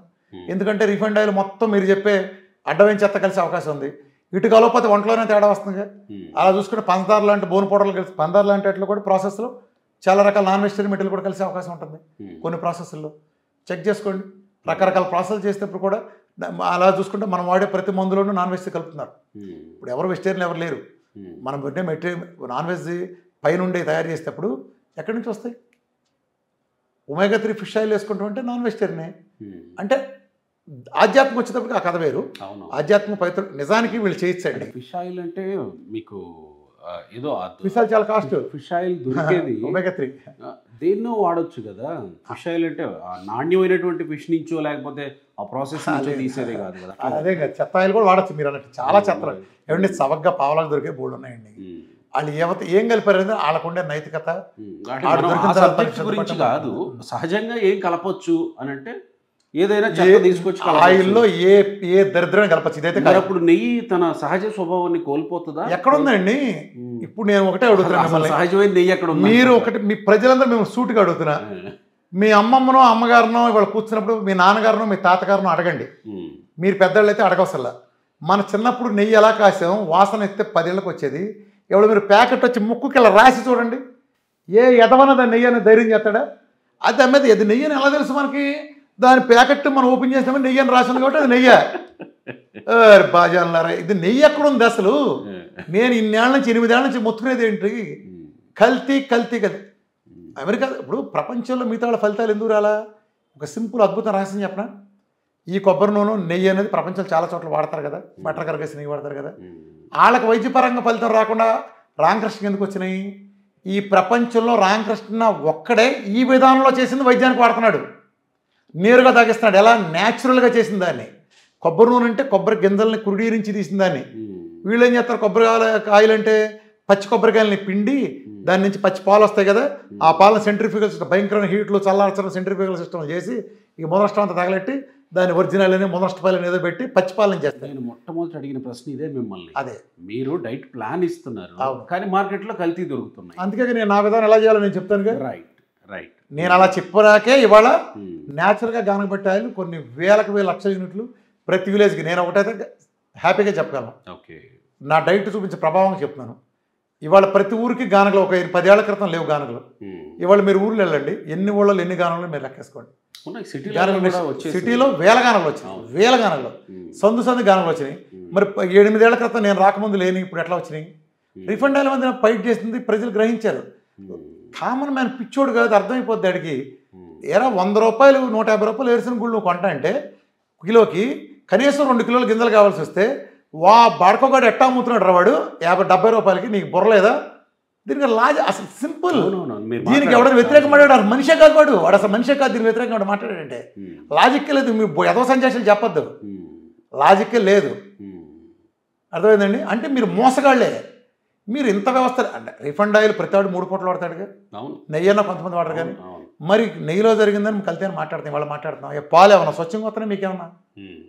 వాటిని తయారు చేసి పాలు మీరు తాగేమన్నా స్వచ్ఛంగా ఉన్నాయా? నా ఫైట్ మొత్తం అన్నిటి మీద. నెయ్యి అండి, నెయ్యి అనేది ఒక ఐటమ్, పాలు కదా. పాలు కలితేనే పర్లేదా మీకు? పవిత్రంగా భావించే పాలు కలితే పర్లేదా? మీకు అమ్మే పాలు ఆవు పాలు అమ్మాలి, మీరు ప్యాకెట్ ఆవు పాలు కొంటున్నారు. ఇప్పుడు నేను ఇందా చెప్పినట్టు ఆవు పాలకి దీనికి రేటు చాలా తేడా. నెయ్యి చేయాలంటే చాలా ప్రాసెస్, రేట్ ఎక్కువ అవుతుంది కదా. ఆవు పాలు గీత పాలు చేయడం కంటే ఆవు పాలు రేట్ ఎక్కువ అవుతుంది కదా. మరి అంత రేట్ ఎక్కువైనప్పుడు ఈ 2 కలిపి 100 రూపాయలు 50 రూపాయలు తేడా కిలో ఎట్లా అమ్ముతున్నారు వాళ్ళు? 500-600కి. అరే రీటైల్ మార్కెట్ కిలో కూడా 500 అమ్ముతున్నారు కదా. అంటే అందరూ రాంగే కదా. అది గీత పాలకి చెప్పండి కౌరులని, ఏది అది 4వ బై ప్రోడక్ట్, పాలు మాకు మెయిన్ ప్రోడక్ట్. ఆవు పాలకి అలా కుదరదు, ఎందుకంటే ఆవు పాలు వేరే వాటి పనికిరావు. అందుకని వాటిని ఏం చేస్తారంటే ఆవు పాలు ఫ్యాట్ తీసేస్తే పనికిరావు కాబట్టి అసలు రుచే ఉండదు, దానికి ఏ ప్రాపర్టీస్ ఉండదు, మొత్తం తీస్తే ఫ్యాట్. వాటిని ఇప్పుడు మన పెరుగులు అమ్ముతూ ఉంటారు కొన్ని, చూడండి. భోజనాలు తింటాం, మామూలుగా పెరుగు అంటే ఏంటి? కాస్త పుల్లబడుతుంది, కొంచెం కదిలిస్తే ఒక రకమైన తీపి ఉంటుంది దానికి, తీపి పులుపుతో కూడిన ఒక కాంబినేషన్. ఈ చూడండి సప్పగా ఉంటాయి నీళ్లు లాగా. నువ్వు మన అరిసికి పెట్టిన పుల్లబడవు. నువ్వు 10 రోజులు 2 రోజులు 3 రోజులు ఆడబడి పుల్లబడదు. అదో టేస్టు, దాని ఇష్టం, చప్పగా నీళ్ళు ఉన్నట్టు ఉంటుంది. ఎందుకని? ఇట్లాంటి ఆవు పాలు మిగిలిపోయిన ఫ్యాట్ తీసిన పాలు అంటే కలుపుతారు. అసలు ఆవు పాలే ఒరిజినల్ కాదు కదా. జెర్సీ కలిపేసినాక నీ పర్పసే గాను కదా, నీ పవిత్రతని పోయింది కదా. ఇంకేంటి? చాలా కంపెనీలు ఆవు పాలు గీతక పాలు కనిపిస్తే నగ్న సత్యం. ఈ సత్యం పక్కన పెట్టినా ఎక్స్క్లూజివ్ ఆవుని ఇప్పుడు ఒక సప్లైర్, పెద్ద సప్లైర్ ఎలా సప్లై చేయగలడు? వీడంత తీసుకుంటా అండి, ఎలా చేయగలడు? అందుకే నేను ప్రపోజల్ ఇస్తున్నా 2 రాష్ట్రాలకి. నా ప్రపోజల్ ఏంటంటే టీటీడీ ఇష్యూలో నేను ఒక అద్భుతమైన ప్రపోజల్ ఇస్తాను. 2 రాష్ట్ర ప్రభుత్వాలు, టీటీడీ పెద్ద వ్యవస్థ, ఒక వ్యవస్థ ఏర్పాటు చేయండి, ఒక టీం ఏర్పడి ఒక వ్యవస్థ టీటీడీ ఆధ్వర్యంలో. ప్రతి ఊళ్ళో వెంకటేశ్వర స్వామిని దేవుడిని 20,000 కొలిచే భక్తులు ఉన్నారు, వాళ్ళకి మీరు నాట్ హౌస్ సప్లై చేయండి. ఆ సబ్సిడీ మీద ఇవ్వండి, బ్యాంకులో మీరే పెట్టించేవ్వండి, గ్యారంటర్ మీ కింద ఉంటుంది. ఇప్పుడు ఉదాహరణకి మా ఊరు లంకపల్లి ఉందనుకోండి, సపోజ్ కిరణ్ అనే అతను 10 ఆవులు పెట్టుకున్నాడు, సుబ్బారావు అతను 8 ఆవులు పెట్టుకున్నాడు. ఒక అట్లా 10 మంది రైతులు కలిపి 2 ఆవులు 1 ఆవులు పెట్టుకున్నారు. నెట్వర్క్ నమోదు చేసుకోండి.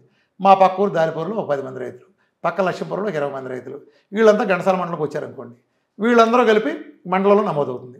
ఈ మండలం అంతా కలిపి జిల్లా నమోదవుతుంది. జిల్లాలన్నీ కలిపి ఒక పెద్ద ఒక యూనిట్గా ఆంధ్ర యూనిట్, మన ఉత్తరాంధ్ర యూనిట్, రాయలసీమ యూనిట్ పెట్టుకోండి. ఇక్కడి నుంచి తిరుపతికి సప్లై చేయండి. టీటీడీకి ఎక్కడికక్కడ కొనండి. వీలైతే ఆ అనుకూలంగా ఎక్కడికక్కడ ప్రాసెసింగ్ యూనిట్లు పెట్టండి. ఈ కలెక్ట్ చేయండి. ఈ టీటీడీ బ్రాండ్ బయట టీటీడీ బ్రాండే ఉంటుంది. అప్పుడు ఏం జరుగుతుంది? ఇవాళ ఎవడో మహారాష్ట్ర ఆడుకో, గుజరాత్ ఆడుకో, తమిళనాడు ఆడుకో మన వాస కర్మ లేదు, కర్ణాటక ఆడుకో ఆవు పాలకి వాస కర్మ మనకు లేదు. మన 2 రాష్ట్రాల్లో రైతులు బ్రహ్మాండంగా బాగుపడతారు. మన దేశంలోంచి, మన రాష్ట్రం నుంచి పశు సంపద దూరం అయినప్పుడు ఆర్గానిక్ పోయింది. ఇప్పుడైతే ఆవులు 4 ఆవులు పెట్టారో రైతు మోసం చేయడు. వెంకటేశ్వర నమ్మే రైతు లక్షలో ఒకడు కూడా మోసం చేయడు. రాజకీయ నాయకులు ఎవరు మోసాలు చేస్తారని కానీ ముందు చేయలేదు. నేను చెప్పే ప్రపంచం కాదు. ఒక గోశాల ఏర్పాటు చేస్తే ఒక చిన్న తేడా జరిగినా అన్నిటికీ తేడా ఒకే రకం వచ్చేస్తాం. ఒక వైరస్ వచ్చినా, ఇంకోటి వచ్చినా, ఒక చిన్న తేడా జరిగినా వస్తుంది. అలా చేయకూడదు, స్కాటర్డ్గా చేయాలి. ప్రతి చోట నుంచి కంపెనీ వ్యానే కొంటుంది. ఒకే వ్యాన్ ఎదురు పాల వ్యాన్ వచ్చినట్టు ఈ పాలకు గ్యారంటీ పర్చేజ్ నువ్వు ఎంతనే ఇస్తావు, మినిమం రేటు.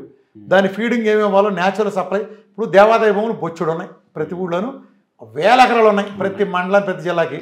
దేవాదాయ భూములు ఎన్నాళ్ళు ఆడివిడి ఆక్రమించుకున్నాడు. బయటిది పచ్చగడ్డి అని పంటలో దాని నుంచి ఊళ్ళో వాళ్ళకి రైతులకు ఇవ్వండి, కౌలుకి ఇవ్వండి. ఆ కౌలు డబ్బులు కూడా ఆ దేవాదాయ భూములకు ఇవ్వండి. దేవాదాయ భూములకు డబ్బులు వస్తాయి. లేదా ప్రైవేట్గా తీసుకోండి, కమర్షియల్గా కలవకుండా అవుతుంది కదా. ఆ దాన్ని, ఆ పచ్చగడ్డిని ఆ సహజంగా ఎరువులు, పురుగు మందులు వేసుకొని ఆవులకు వాడండి. ఆడు 4 ఆవులు పెట్టి ఊరుకోడు. ఇండస్ట్రీ బతికినప్పుడు 10 గేదెలు పెట్టుకుంటాడు. చంద్రబాబు నాయుడు గారు లాంటి వాళ్ళు, లేకపోతే చంద్రబాబు నాయుడు గారు అని ముఖ్యంగా అంత స్టేచర్ ఉన్న పర్సన్, ఆయన ఒక కాలు ఇచ్చారంటే ఇంకో అద్భుతం కూడా జరుగుతుంది. ఎవడో నూళ్ళో పెట్టుకోవాలని ఉంటాడు. సో ఈ మళ్ళా పల్లెటూళ్ళలో ప్రకృతి వ్యవసాయ భావన వచ్చినప్పుడు ఏం జరుగుతుంది? చంద్రబాబు నాయుడు లాంటి పెద్ద లీడర్లు కాలు ఇచ్చినప్పుడు ఆయన ముందు గౌరవంతో ఎన్ఆర్ఐలు బోల్డ్ మంది మన ప్రతి ఊరు నుంచి ఒక ఎన్ఆర్ఐ 10 మంది ఎన్ఆర్ఐలు ఉన్నారు. ఉన్నారు. ఈ ఎన్ఆర్ఐలో ఆయన అభిమానులు చాలామంది ఉన్నారు. ఆయన మాట ఇస్తే పిలిపిస్తే ఏదైనా చేయగలిగినాడు. ఆ అబ్బాయి మీ ఊళ్ళో వాళ్ళకి మీరు పెట్టుబడి పెట్టి ఒక ఫారం పెట్టించానంటే ప్రతి ఊరికి వెలుస్తాయి కదా. ఇది ఒప్పుకుంటారా? ప్రతి ఊరికి సబ్సిడీ ఇచ్చి వాళ్ళు కూడా చేయూత ఇచ్చి షెడ్ కట్టుకోవడానికి వాళ్ళ కాంట్రిబ్యూషన్ ఇచ్చి ఒక ఆధ్యాత్మిక కార్యక్రమంలో గుడికి చందా ఇచ్చే బదులు ఒక గోశాలకు ఇస్తారు చందా. ఆవు పాలని ఆవు పేడని అది కూడా అమ్ముతారు. అలా అమ్మేటట్టే ఆ నిర్మాణాలు జరుగుతాయి. దీన్ని కూడా ఆవు దిగుగా చేస్తారు. దాన్ని ప్రకృతి వ్యవసాయం పాలేకర వ్యవసాయం చేసే వాళ్ళందరూ వాడతారు కదా. సో ఆ నేచురల్ ఆవు పేడ మళ్ళీ తిరిగేయటం, ఈ ఎరువులు పురుగు మందు బదిన వ్యవస్థ వస్తుంది కదా.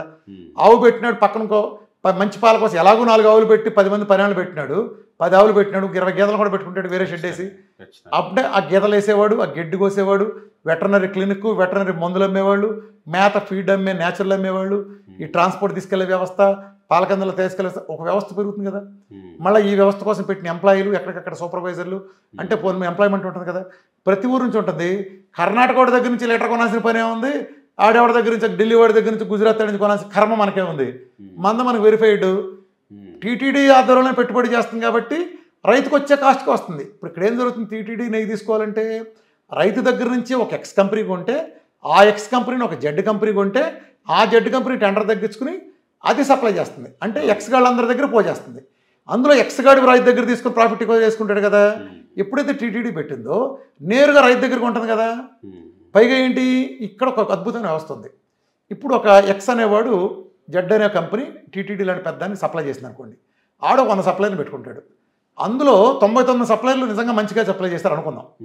ఒకటి కల్తీ చేస్తే 100 కంటైనర్లు 100 మంది సప్లై చేసిన మొత్తం కల్తీ అయిపోతుంది. దాన్ని మీరు ఐడెంటిఫై కూడా చేయలేరు ఎక్కడ జరిగింది అనేది, ఎందుకంటే అంత హ్యూజ్ వాల్యూమ్లో. అది ఇక్కడ ఏం జరుగుతుంది, ఇక్కడ పలానా కృష్ణా జిల్లా నుంచి వచ్చిందంటే తప్పు వచ్చింది అక్కడ చూడండి రా, కృష్ణా జిల్లాని ఫిల్టర్ చూసుకుంటారు రిపోర్ట్లు.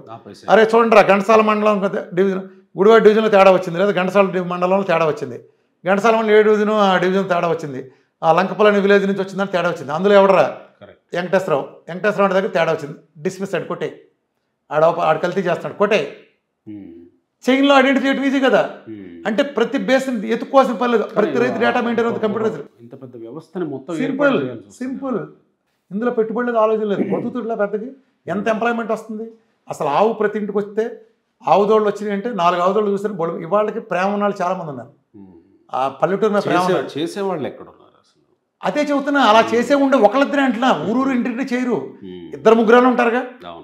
టీటీడీ నేను ఇది ఆధ్యాత్మిక భావంతో చేస్తారు, దేవుడికి సేవ. ఇప్పుడు చాలా మంది వెళ్ళి గుడి దగ్గర కూర్చొని పాచి ఉడసడం చేసేవాళ్ళు పల్లెటూళ్ళలో బోళ్ళ మంది ఉన్నారు. వాళ్ళు వాలంటీర్ సేవ చేసి వస్తారు. వాళ్ళే కమర్షియల్ వాళ్ళు కాదు, మళ్ళీ చెబుతున్నా. అంటే కమర్షియల్ పెట్టుకుంటాడు. బోళ్ళ మంది ఉన్నారు ఆర్గానిక్. అలా ఆర్గానిక్ పెరుగుతుంది, మన రైతులు తింటారు, 2 రాష్ట్రాల రైతులు. అప్పుడు టీటీడీ ఏం చేస్తుంది, యాదాద్రికి టీటీడీ సప్లై చేస్తుంది, కనకదుర్గ అమ్మవారికి టీటీడీ సప్లై చేస్తుంది. టీటీడీ అనగానే ఒక నమ్మకం వస్తుంది కాబట్టి టీటీడీ అమ్మే పాలు పెడితే కళ్ళు మూసుకుని వాళ్ళు 150 రూపాయలు పెడితే 150 రూపాయలు కొంటారు జనం. కరెక్ట్. టీటీడీ బ్రాండ్ వేసి టీటీడీ అమ్ముతా అంటే మీరు 2000 పెట్టమ్మండి, 3000 పెట్టమ్మండి, కళ్ళు మూసుకుంటారు. వ్యాపార సంస్థ ఆ డబ్బు టీటీడీ చందా ఇచ్చినట్టు కూడా అవుతుంది కదా. టీటీడీ వ్యాపార సంస్థ కాదు కదా, టీటీడీ అమ్మితే కొంటారు. అలానే దానివల్ల ఏం జరుగుతుంది, ప్రజలకు మంచి నెయ్యి ఉంటుంది. టీటీడీ బ్రాండ్ వేసేస్తుంది అక్కడ, ఆవు నెయ్యి, మంచి పాలు, మంచి నెయ్యి. అసలు అమెరికా వాడు అప్పుడు కొని పారేస్తాడు మొత్తం. టీటీడీ పెడితే టీటీడీ సప్లై చేయడం మొదలెట్టిందంటే భారతదేశం మొత్తం టీటీడీ నెయ్యి వెళ్తుంది. అప్పుడు ఏం చేస్తారు, ఇంటికి రైతుకు రేట్ ఇచ్చింది అనుకోండి, మధ్యలో దళారీ ఉన్నాడుగా, ఈ పాలకం. ఇప్పుడు ఏం జరుగుద్ది, రైతుకి ఆడు ఎంత సప్లై చేసినా ఈ చైన్లో 2-3 బాగా ప్రాఫిట్లు ఉంటాయి. 2-3 కంపెనీలు టీటీడీకి నెయ్యి అందటానికి రైతుకి మధ్యలో 2-3 కంపెనీలు ఉన్నాయి. అది టీటీడీ టెండర్ వేసుకున్నాడు, టీటీడీ టెండర్ వేసుకుని సప్లై చేసేవాడు, టీటీడీ సప్లై చేసేవాడు అంటే ఆకులు నాకేవాడికి మూతులు నాకేవాడికి ఆడి మూతులు నాకేవాడి లాగా ఓ లింక్ ఉంటుంది. ఇదంతా వెళ్ళిపోతుంది కదా. ఎలా ఉంది ఇది. అప్పుడు ఏం జరుగుతుంది, 2 రాష్ట్రాలు ఎంత అద్భుతం జరుగుతుంది. అసలు ఆ రోజున ఒక ఆవు దూడ చెంగు మన గొంతులేస్తాయంటే ఇంటింటికి ఆవులు పెంచుతారు. మా చిన్నప్పుడు మాకు తెలుసు, ఆవు దూడలో చెంగు మన గొంతులేస్తే మా మంచాల పక్కన పడుకుని ఆ టైంలో పెరుగుతుంటే కుక్కలు పెంచట్లా ప్రేమగా బోల్డెంట్ పెంచుతున్నాం. ఆవు తెలియతే అందరూ ఆవులు పెంచుతారు, ఆవులు పెంచుతారు, గేదెలు ఎంత ప్రేమగా ఉండి ఆరోగ్యాలన్నా మెరుగుపడు. ఇప్పుడు ఊళ్ళో మీరు అన్నట్టు ఇదివరకు అందరూ వ్యవసాయం చేయకపోవచ్చు, కొంతమంది సెగ్మెంట్ బోర్డు మీద ఉన్నారు కదా. ఇప్పుడు ఇక్కడికి హైదరాబాద్లో కూర్చుని 30,000 తెచ్చుకునే బదులు అక్కడికి వెళ్ళి ఆవులు పెట్టుకుంటే నెలకు 50,000 సంపాదిస్తాడు గ్యారంటీ. ఎందుకంటే దాని దగ్గర బ్యాంకులోనే అరేంజ్ చేయండి టీటీడీ సప్లై. పైగా మనకు అడ్వాంటేజ్ ఏంటి, ఇప్పుడు కొత్త వ్యాపారం పెట్టావు, ఆ ఆవు మీరు ఊళ్ళో ఆవు పెట్టారు ఆధ్యాత్మిక భావంతో, అది కొనేవాళ్ళు. టీటీడీ ఉందిగా మనకు కొనడానికి, టీటీడీ ఉందిగా, ఆవు పెరిగేసి పెడుతుంది. ఈ ఆవు పెరుగు మొత్తం సప్లై అంతా టీటీడీలో భోజనశాలకు వెళ్తుంది. ఆవు పాలతోనే చేసుకుంటారు అంతా. సో పవిత్రతలో రాదు, టీటీడీకి ఆదాయం వస్తుంది, భయంకరమైన నెట్వర్క్. ఇప్పుడు ఇన్ని కంపెనీలు తీసుకున్న ఇలా ప్రాఫిట్ లేకుండా చేయరు కదా. ఈ కంపెనీ ప్రాఫిట్, వాళ్ళ సప్లై చేసే కంపెనీ ప్రాఫిట్, ఈ ప్రాఫిట్ బదులు రైతు తీసుకుంటాడు ప్రాఫిట్, ఈ దళారుల ప్రాఫిట్ అంతా టీటీడీ చేసుకుంటుంది. బ్యాంకులు లోన్లు ఇస్తాయి, ప్రభుత్వాలు అష్యూరెన్స్ ఉంటాయి, ఇది ఎంప్లాయ్మెంట్ వస్తుంది ప్రతి చోట. ఒక అద్భుతం క్రియేట్ అవుతుంది, ఒక స్వర్ణయుగం క్రియేట్ అవుతుంది. చంద్రబాబు నాయుడు గారు లాంటి విజనరీ కానీ, రేవంత్ రెడ్డి గారు కానీ వీళ్ళిద్దరూ తలుచుకుంటే జరగదు కాదు. మన 2 రాష్ట్రాల్లోని, తెలుగు రాష్ట్రాల గర్వకారణం తిరుమల టెంపుల్, తిరుపతి టెంపుల్. అంటే ఫస్ట్ చెప్పే పేరు తెలుగు చెప్పండి, పేరు ఫస్ట్ పేరు ఆంధ్రప్రదేశ్ సంబంధించి చెప్పే. సరే మన తెలుగు వాళ్ళకి సంబంధించి ఫస్ట్ ఏంటి హైలైట్ అంటే తిరుపతి కదా. అది ఆధ్యాత్మికం కదా, ఎంత అద్భుతంగా ఉంటుంది చెప్పండి. వాళ్ళ పేరు కూడా చరిత్రలో, చరిత్ర పుటలో సూర్యరాష్ట్రాలు నిలిచిపోతుంది. ఈ ఎన్నో పథకాలు చేశారు, ఇది పెద్ద పథకం కూడా కాదు. సరిగ్గా మనసు పెడితే టీటీడీ కింద ఉందంటే బ్రాండ్, టీటీడీఎంఏ నెయ్యి, టీటీడీఎంఏ జున్ను, టీటీడీఎం అనేది టీటీడీ బ్రాండ్. ఇదంతా ఒక ఎత్తు అయితే అసలు మీ డైట్ విషయానికి వస్తే అసలు పాలు తీసుకోవాలా వద్దా అనే విషయంలో జాగ్రత్త చెప్తాను. మనిషికి పాలు అవసరంలా. మరి ఇదేంటి? జాగ్రత్తగానండి, పాలు మనిషికి అవసరంలా. మనిషికి పాలు అవసరం లేదు. ఏ జంతువుకైనా సృష్టిలో 2 ధర్మాలు ఉన్నాయి. జాగ్రత్తగానండి. మమ్మాల్స్కి ప్రకృతి, మమ్మాల్స్ అంటే పాలు ఇచ్చి పెంచే జంతువులకి కొన్ని వేల జంతువులు ఉన్నాయి. సృష్టి కొన్ని ధర్మాలు పెట్టింది. ఏంటి ఆ ధర్మం అంటే 2 ధర్మాలు. ఈ సృష్టిలో ఏ జంతువు కూడా తన సొంత తల్లి పాలు, తన సొంత తల్లి అడవిలో పెరిగేది, నేను మామూలుగా టేమ్ ఇది వదిలేసేయండి, అడవిలో పెరిగి ఆవు ఉందనుకోండి ఫర్ ఎగ్జాంపుల్, తన సొంత తల్లి పాలు నెల మంచి తాగదు. ఒక నెల తర్వాత అది వెళ్ళి ఆ తల్లితో పాటు గిడ్డి తినట్టు తిని అలా వెళ్ళిపోతుంది. ఇచ్చింది కదా, ఇక్కడ పొదుగు కట్టేసేవాళ్ళు లేడు, సంవత్సరం ఎత్తున పాలు సంవత్సరం తాగవు. ఒక సింహం ఓ పులి వెళ్ళి తల్లి పిల్లలకి పెడుతుంది, ఫస్ట్ పాలే ఇస్తుంది. ఓ 2 నెలల తర్వాత 2 నెలల తర్వాత తీసుకెళ్ళి మాంసం పెడుతుంది, అది తిని ఆహారం పెడుతుంది. ఎందుకని? సృష్టిలో ఏ జంతువు కూడా ఎందుకు అసలు మీరు అర్థం చేసుకో. రహస్యం ఏంటంటే ఒక బేబీకి పాలు ఎందుకు కావాలి, అసలు ఎందుకు కావాలి పాలు అంటే సృష్టి ఎందుకు పెట్టిందంటే, అది ఒక బేబీ 9 నెలలకి పుట్టారనుకోండి, 9 నెలలకి బేబీ పుడితే ఆ పుట్టిన బేబీలో ఇమ్యూనిటీ సిస్టమ్ పూర్తిగా డెవలప్ కాదు. థైమస్ గ్లాండ్ లేకపోతే లింఫాటిక్ సిస్టమ్ కానీ ప్యాంక్రాస్ లాంటి ఆర్గాన్లు పూర్తిగా డెవలప్ కావు. బేసిక్ అన్నీ వస్తాడు బయటికి. వాడిని ఇప్పుడు రక్షించడానికి ఎలా?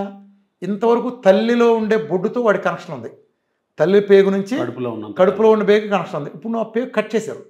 ఇప్పుడు ఆ తల్లికి ఆ బిడ్డకి రక్షణ ఎలాగంటే, తల్లి స్తన్యం నుంచే ఈ మిస్ అయ్యింది లింక్, స్తన్యం నుంచే ఏర్పాటు ప్రకృతి ఏర్పాటు చేసింది ప్రతి జంతువుకి, ఫర్ దట్ మ్యాటర్ ప్రతి యానిమల్కి, ప్రతి మమ్మాలకి ఇక్కడి నుంచి ఏర్పాటు. ఇది ఆ వ్యవస్థలో ఆర్గాన్లు పెరగటం లోపు ఇది కాపాడటం ఒకటి, ఆర్గాన్లు పెరగటానికి ఉపయోగపడటానికి చేస్తుంది. ఈ ప్రాసెస్లో ఏం జరుగుతుందంటే, ప్రకృతి పాలకి కొన్ని ధర్మాలు నిర్దేశించింది. అన్ని పాలు ఒకటి కాదు. మీకు సింపుల్ ఉదాహరణ చెప్తారు. కోడిగుడ్డు తింటే బలం కదా, కోడిగుడ్డు తింటే బలం, ఒక కోడిగుడ్డు తింటే బలం. 200 గుడ్లు తినండి, 200 గుడ్లు బలం వస్తుందా? బాత్రూమ్కి పాక్కెళ్ళే బలం కూడా ఉండదు. మీరేమంటారంటే పాలల్లో కాల్షియం బలంగా ఉంటుంది, పాలల్లో ఏదో చెప్తారు కదా మీరు, అది గీత పాలల్లో అయ్యా, నీకోసం చేసింది కాదు. ఇందులో రహస్యం ఏంటంటే, ఇందాక మీకు 2 ధర్మాలు చెప్పా కదా, సొంత తల్లి పాలు తాగరు, పులైనాకి ఆవని చెప్పా కదా.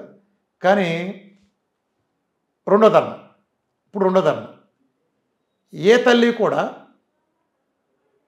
వేరే జంతువు పాలు పొరపాటు కూడా తాగదు. ఒక పులెల్లి పిల్లి పాలు తాగదు, ఓ మేకెళ్ళి కుందేలు పాలు తాగదు, ఇంకో జంతువు పాలు తాగదు. ఈ 2 ప్రకృతి ధర్మాలు. ఒకటి తన సొంత తల్లి పాలు నెల 15 రోజుల నుంచి తాగదు, ఆ తర్వాత అది తల్లి తినేది తినేస్తుంది, ఇది ఒక ధర్మం.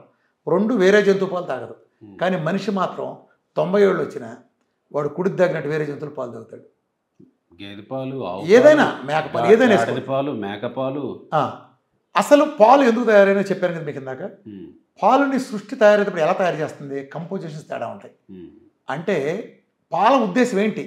ఒక గీతకి పాలని ప్రకృతి, మీరు దేవుడు అనుకోండి, నేను నేచర్ అంట, ఈ పాలకి ఈ కంపోజిషన్ సెట్ చేయడానికి, ఒక మనిషికి సెట్ చేయడానికి, ఒక కుందేలు సెట్ చేయడానికి ఏంటి తేడా అంటే, ఇందులో ఉండే ఉదాహరణ ప్రోటీన్ తీసుకోండి.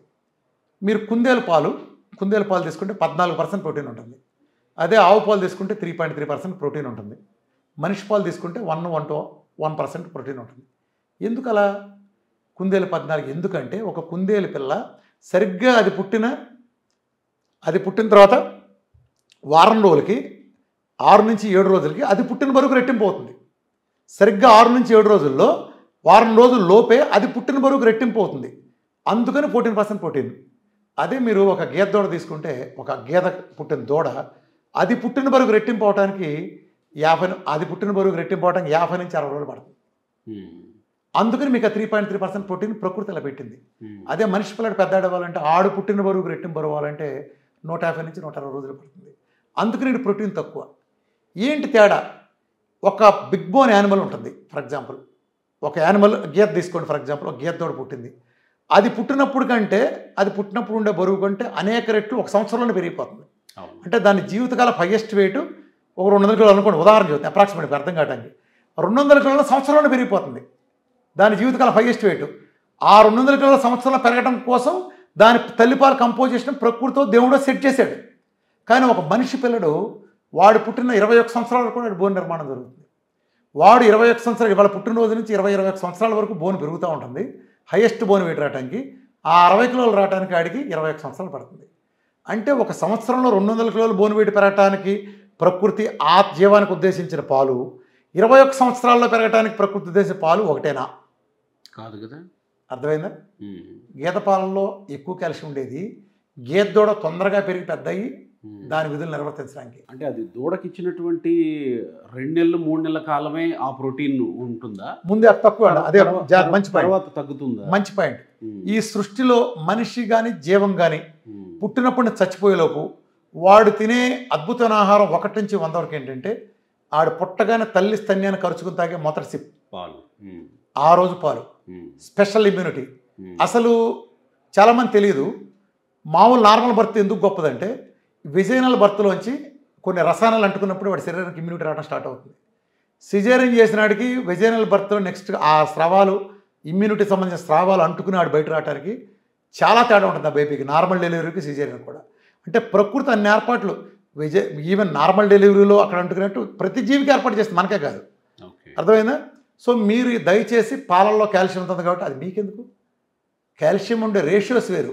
కాల్షియము ప్రాస్పరస్ రేషియో, ఆవు పాలకు రేషియో ఉంటే మనిషి పాలకు ఒకటి ఉంటే కుందేలు పాలకు రేషియో ఉంటుంది. అది ఆ జంతువు యొక్క అవసరాలకు అనుగుణంగా ఆ కంపోజిషన్ సెట్ అయింది. అది నీకు సెట్ కాదు. ఇప్పుడు నయాగరా జలపాతం చాలా పెద్దది. అది ఎంత పెద్దది నీకెందుకు? నువ్వు పట్టుకోగలిగే చెంబా తెపాళానా? నీ సైజు చూసుకో. నయాగరా జలపాతం సైజు నీకెందుకు? నీ సంకలో పట్టే చెంబా నీ చేత్తో పట్టుకుని లోటానా? అదే కదా నువ్వు తీసుకోగలిగేది. నయాగరాని తిట్టుకోగలిగితే ఆ గేదె పాల కాల్షియం ఎంత ఉంటే నీకెందుకు? నీకెంత కావాలి? హ్యూమన్ రిక్వైర్మెంట్ ఎంత కావాలి అంతే కావాలి. 2-3 సంవత్సరాలు 2-3 నెలల తర్వాత. సో పాలు తాగటం అనేది బుద్ధి లేని పని. పాలు మేలు చేయదు, గుర్తుపెట్టుకోండి. హాని చేయదు. అట్టని హాని ఏం జరగదు. అది ఒక జస్ట్ అనదర్ లిక్విడ్ అంతే, దర్శల్. మేలేం చేయదు. తల్లిపాలు కొంతవరకే. కొన్ని నెలల తర్వాత వీనింగ్ పీరియడ్ అయిపోయి మామూలు ఆహారంకి వచ్చేయాలి. ఒక ఆవిడ అంటుంది నేను 4 ఏళ్ళు ఇచ్చాను మా అబ్బాయికి పాలని. ఆ 4 ఏళ్ళు పాలు తాగిన పిల్లడు ఏమన్నా అబ్దుల్ కలాం పక్కన వచ్చి ర్యాకెట్ ఎగరేసాడు, ఏమైనా మైక్ టైసన్ ముక్కు పగలు కొట్టాడు, ఊళ్ళో గేదలాగా మళ్ళేసేదాడు, ఏం బీకాడాడు? లేదు కదా. ఇంతటి దానికి ఎందుకు హంగామా? పాలు తాగితే ఏమొస్తుంది? తల్లి ఎవరికంటే పాలు నీ తల్లి నీకు ఇచ్చింది పాలు, నోరు మూసుకొని తాగు. లేదా నీ తల్లి ప్లేస్లో వేరే తల్లి పాలు, హ్యూమన్ తల్లి పాలు తాగు. అంతవరకే. ఈ ప్రపంచంలో బై మిస్టేక్ ఏమైనా కొద్దో గొప్ప మనిషికి ఏమైనా సెట్ అయ్యే పాలు ఏమైనా అంటే అది మేకపాలు. ఈ ఆవు పాలు ఆవు కోసం. నిజంగా దుర్మార్గం ఆలోచించండి. ఆవు పాలు ఆవుల కోసం అయితే మనం ఏదో ఆవు పాలు గేదెలు అంటాం, పెంచి దూడను నిర్దాక్షిణ్యంగా దానికోసం తయారు చేసిన లాగేస్తాం. మరి హింస కదంతా. ఈ హక్కుల పోరాట సంఘాలంతా ఎక్కడ పోయారు? బలవంతం లాగేసేస్తున్నాం కదా మూతి కట్టుకట్టి. అంటే దూడని అది చేపటం కోసం మనం అడ్డం పెట్టుకుంటున్నాం కదా. మరి ఇంకా మనం మంచి వాళ్ళు పాపుణ్యాల గురించి మాట్లాడుతున్నాం. పాపుణ్యం గురించి బిడ్డకిచ్చిన పాలు దూరం చేసి పాపుణ్యం ఆవు పాలు తీసుకెళ్తే నువ్వు పవిత్రత ఎట్లా వస్తుంది నీకు? పవిత్రత అనేది అన్ని రకాలుగా ఉండాలి కదా. అర్థమైందా? పాలు అవసరం లేదు. కానీ వినండి, కావలేదు ఒకసారి ఇక్కడ ఈ సబ్జెక్ట్ చెప్పకపోతే పాత మిస్ అవుతుంది. నేను పాలు మంచిది కాదన్న, అంటే చెడ్డది కాదట, దానివల్ల ఉపయోగం లేదట. కానీ పాల పదార్థాలు చాలా మంచి. పాల నుంచి ఫెర్మెంటేషన్, వివిధ ఫెర్మెంటేషన్ వచ్చింది. పాల కంటే పాల మీద మేగడ ఇంకా మంచిది. పాల మీద మేగడ కంటే పెరుగు ఇంకా మంచిది. పెరుగు కంటే పెరుగు మీద మేగడ ఇంకా మంచిది. పెరుగు మీద మేగడ కంటే వెన్నపూస, దాని నుంచి వచ్చిన వెన్నపూస ఇంకా మంచిది. వెన్నపూస కంటే దాన్ని ప్రాసెస్ చేసిన నెయ్యి ప్రపంచంలో అద్భుతం. రెండో ఆహారం. మొదటి ఆహారం నిస్సందేహంగా కొబ్బరి నూనె, ఫుల్లీ సాచురేటెడ్ ఫ్యాట్. ఈ ప్రపంచపు అద్భుతమైన ఆహారాల్లో ఒరిజినల్ నెయ్యి.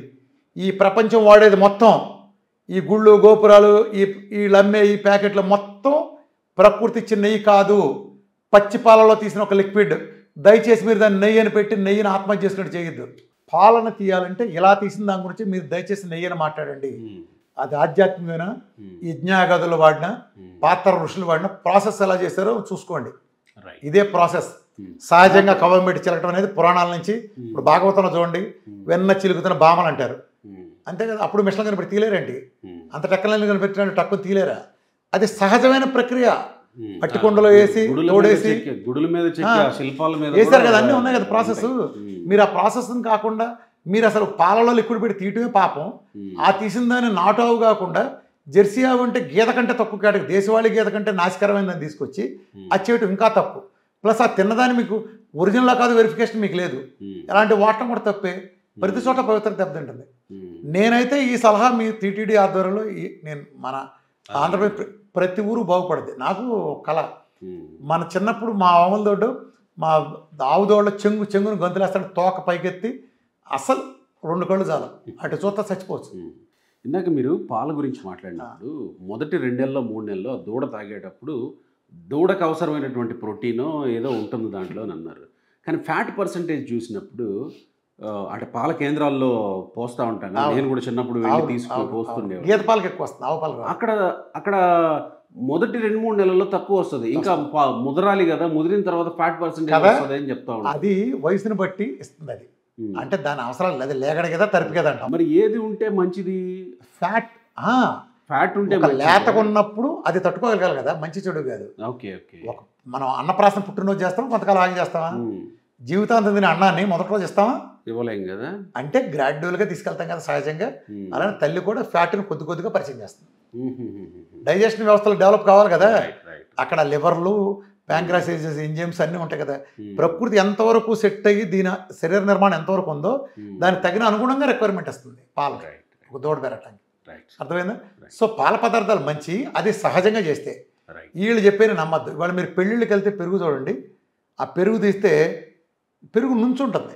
గెరిటితో తీస్తాం కదా, బంతికి వెళ్తాం, ఇలా గెరిటి తీస్తాం ఇంత అసలు పెరుగు ఎట్ట నుంచి ఉంటుంది, ఇరిగి పడిపోవాలి కదా. ఐస్ క్రీమ్ నుంచి ఉంటుంది, ఐస్ క్రీమ్ కోన్లో పెట్టి ఎంత నుంచి ఉంటుంది కదా, పెరుగు ఎంత నుంచి ఉంటుంది. ఇవాళ పిల్లలంటే తెలియదు, మోసగాళ్ళు కల్తీగాళ్ళు వీళ్ళంతా మొత్తం కల్తీగాళ్ళ పౌడర్లు వేసి నాశనం తింటే రోగాలు రావడం ఖాయమయ్యి.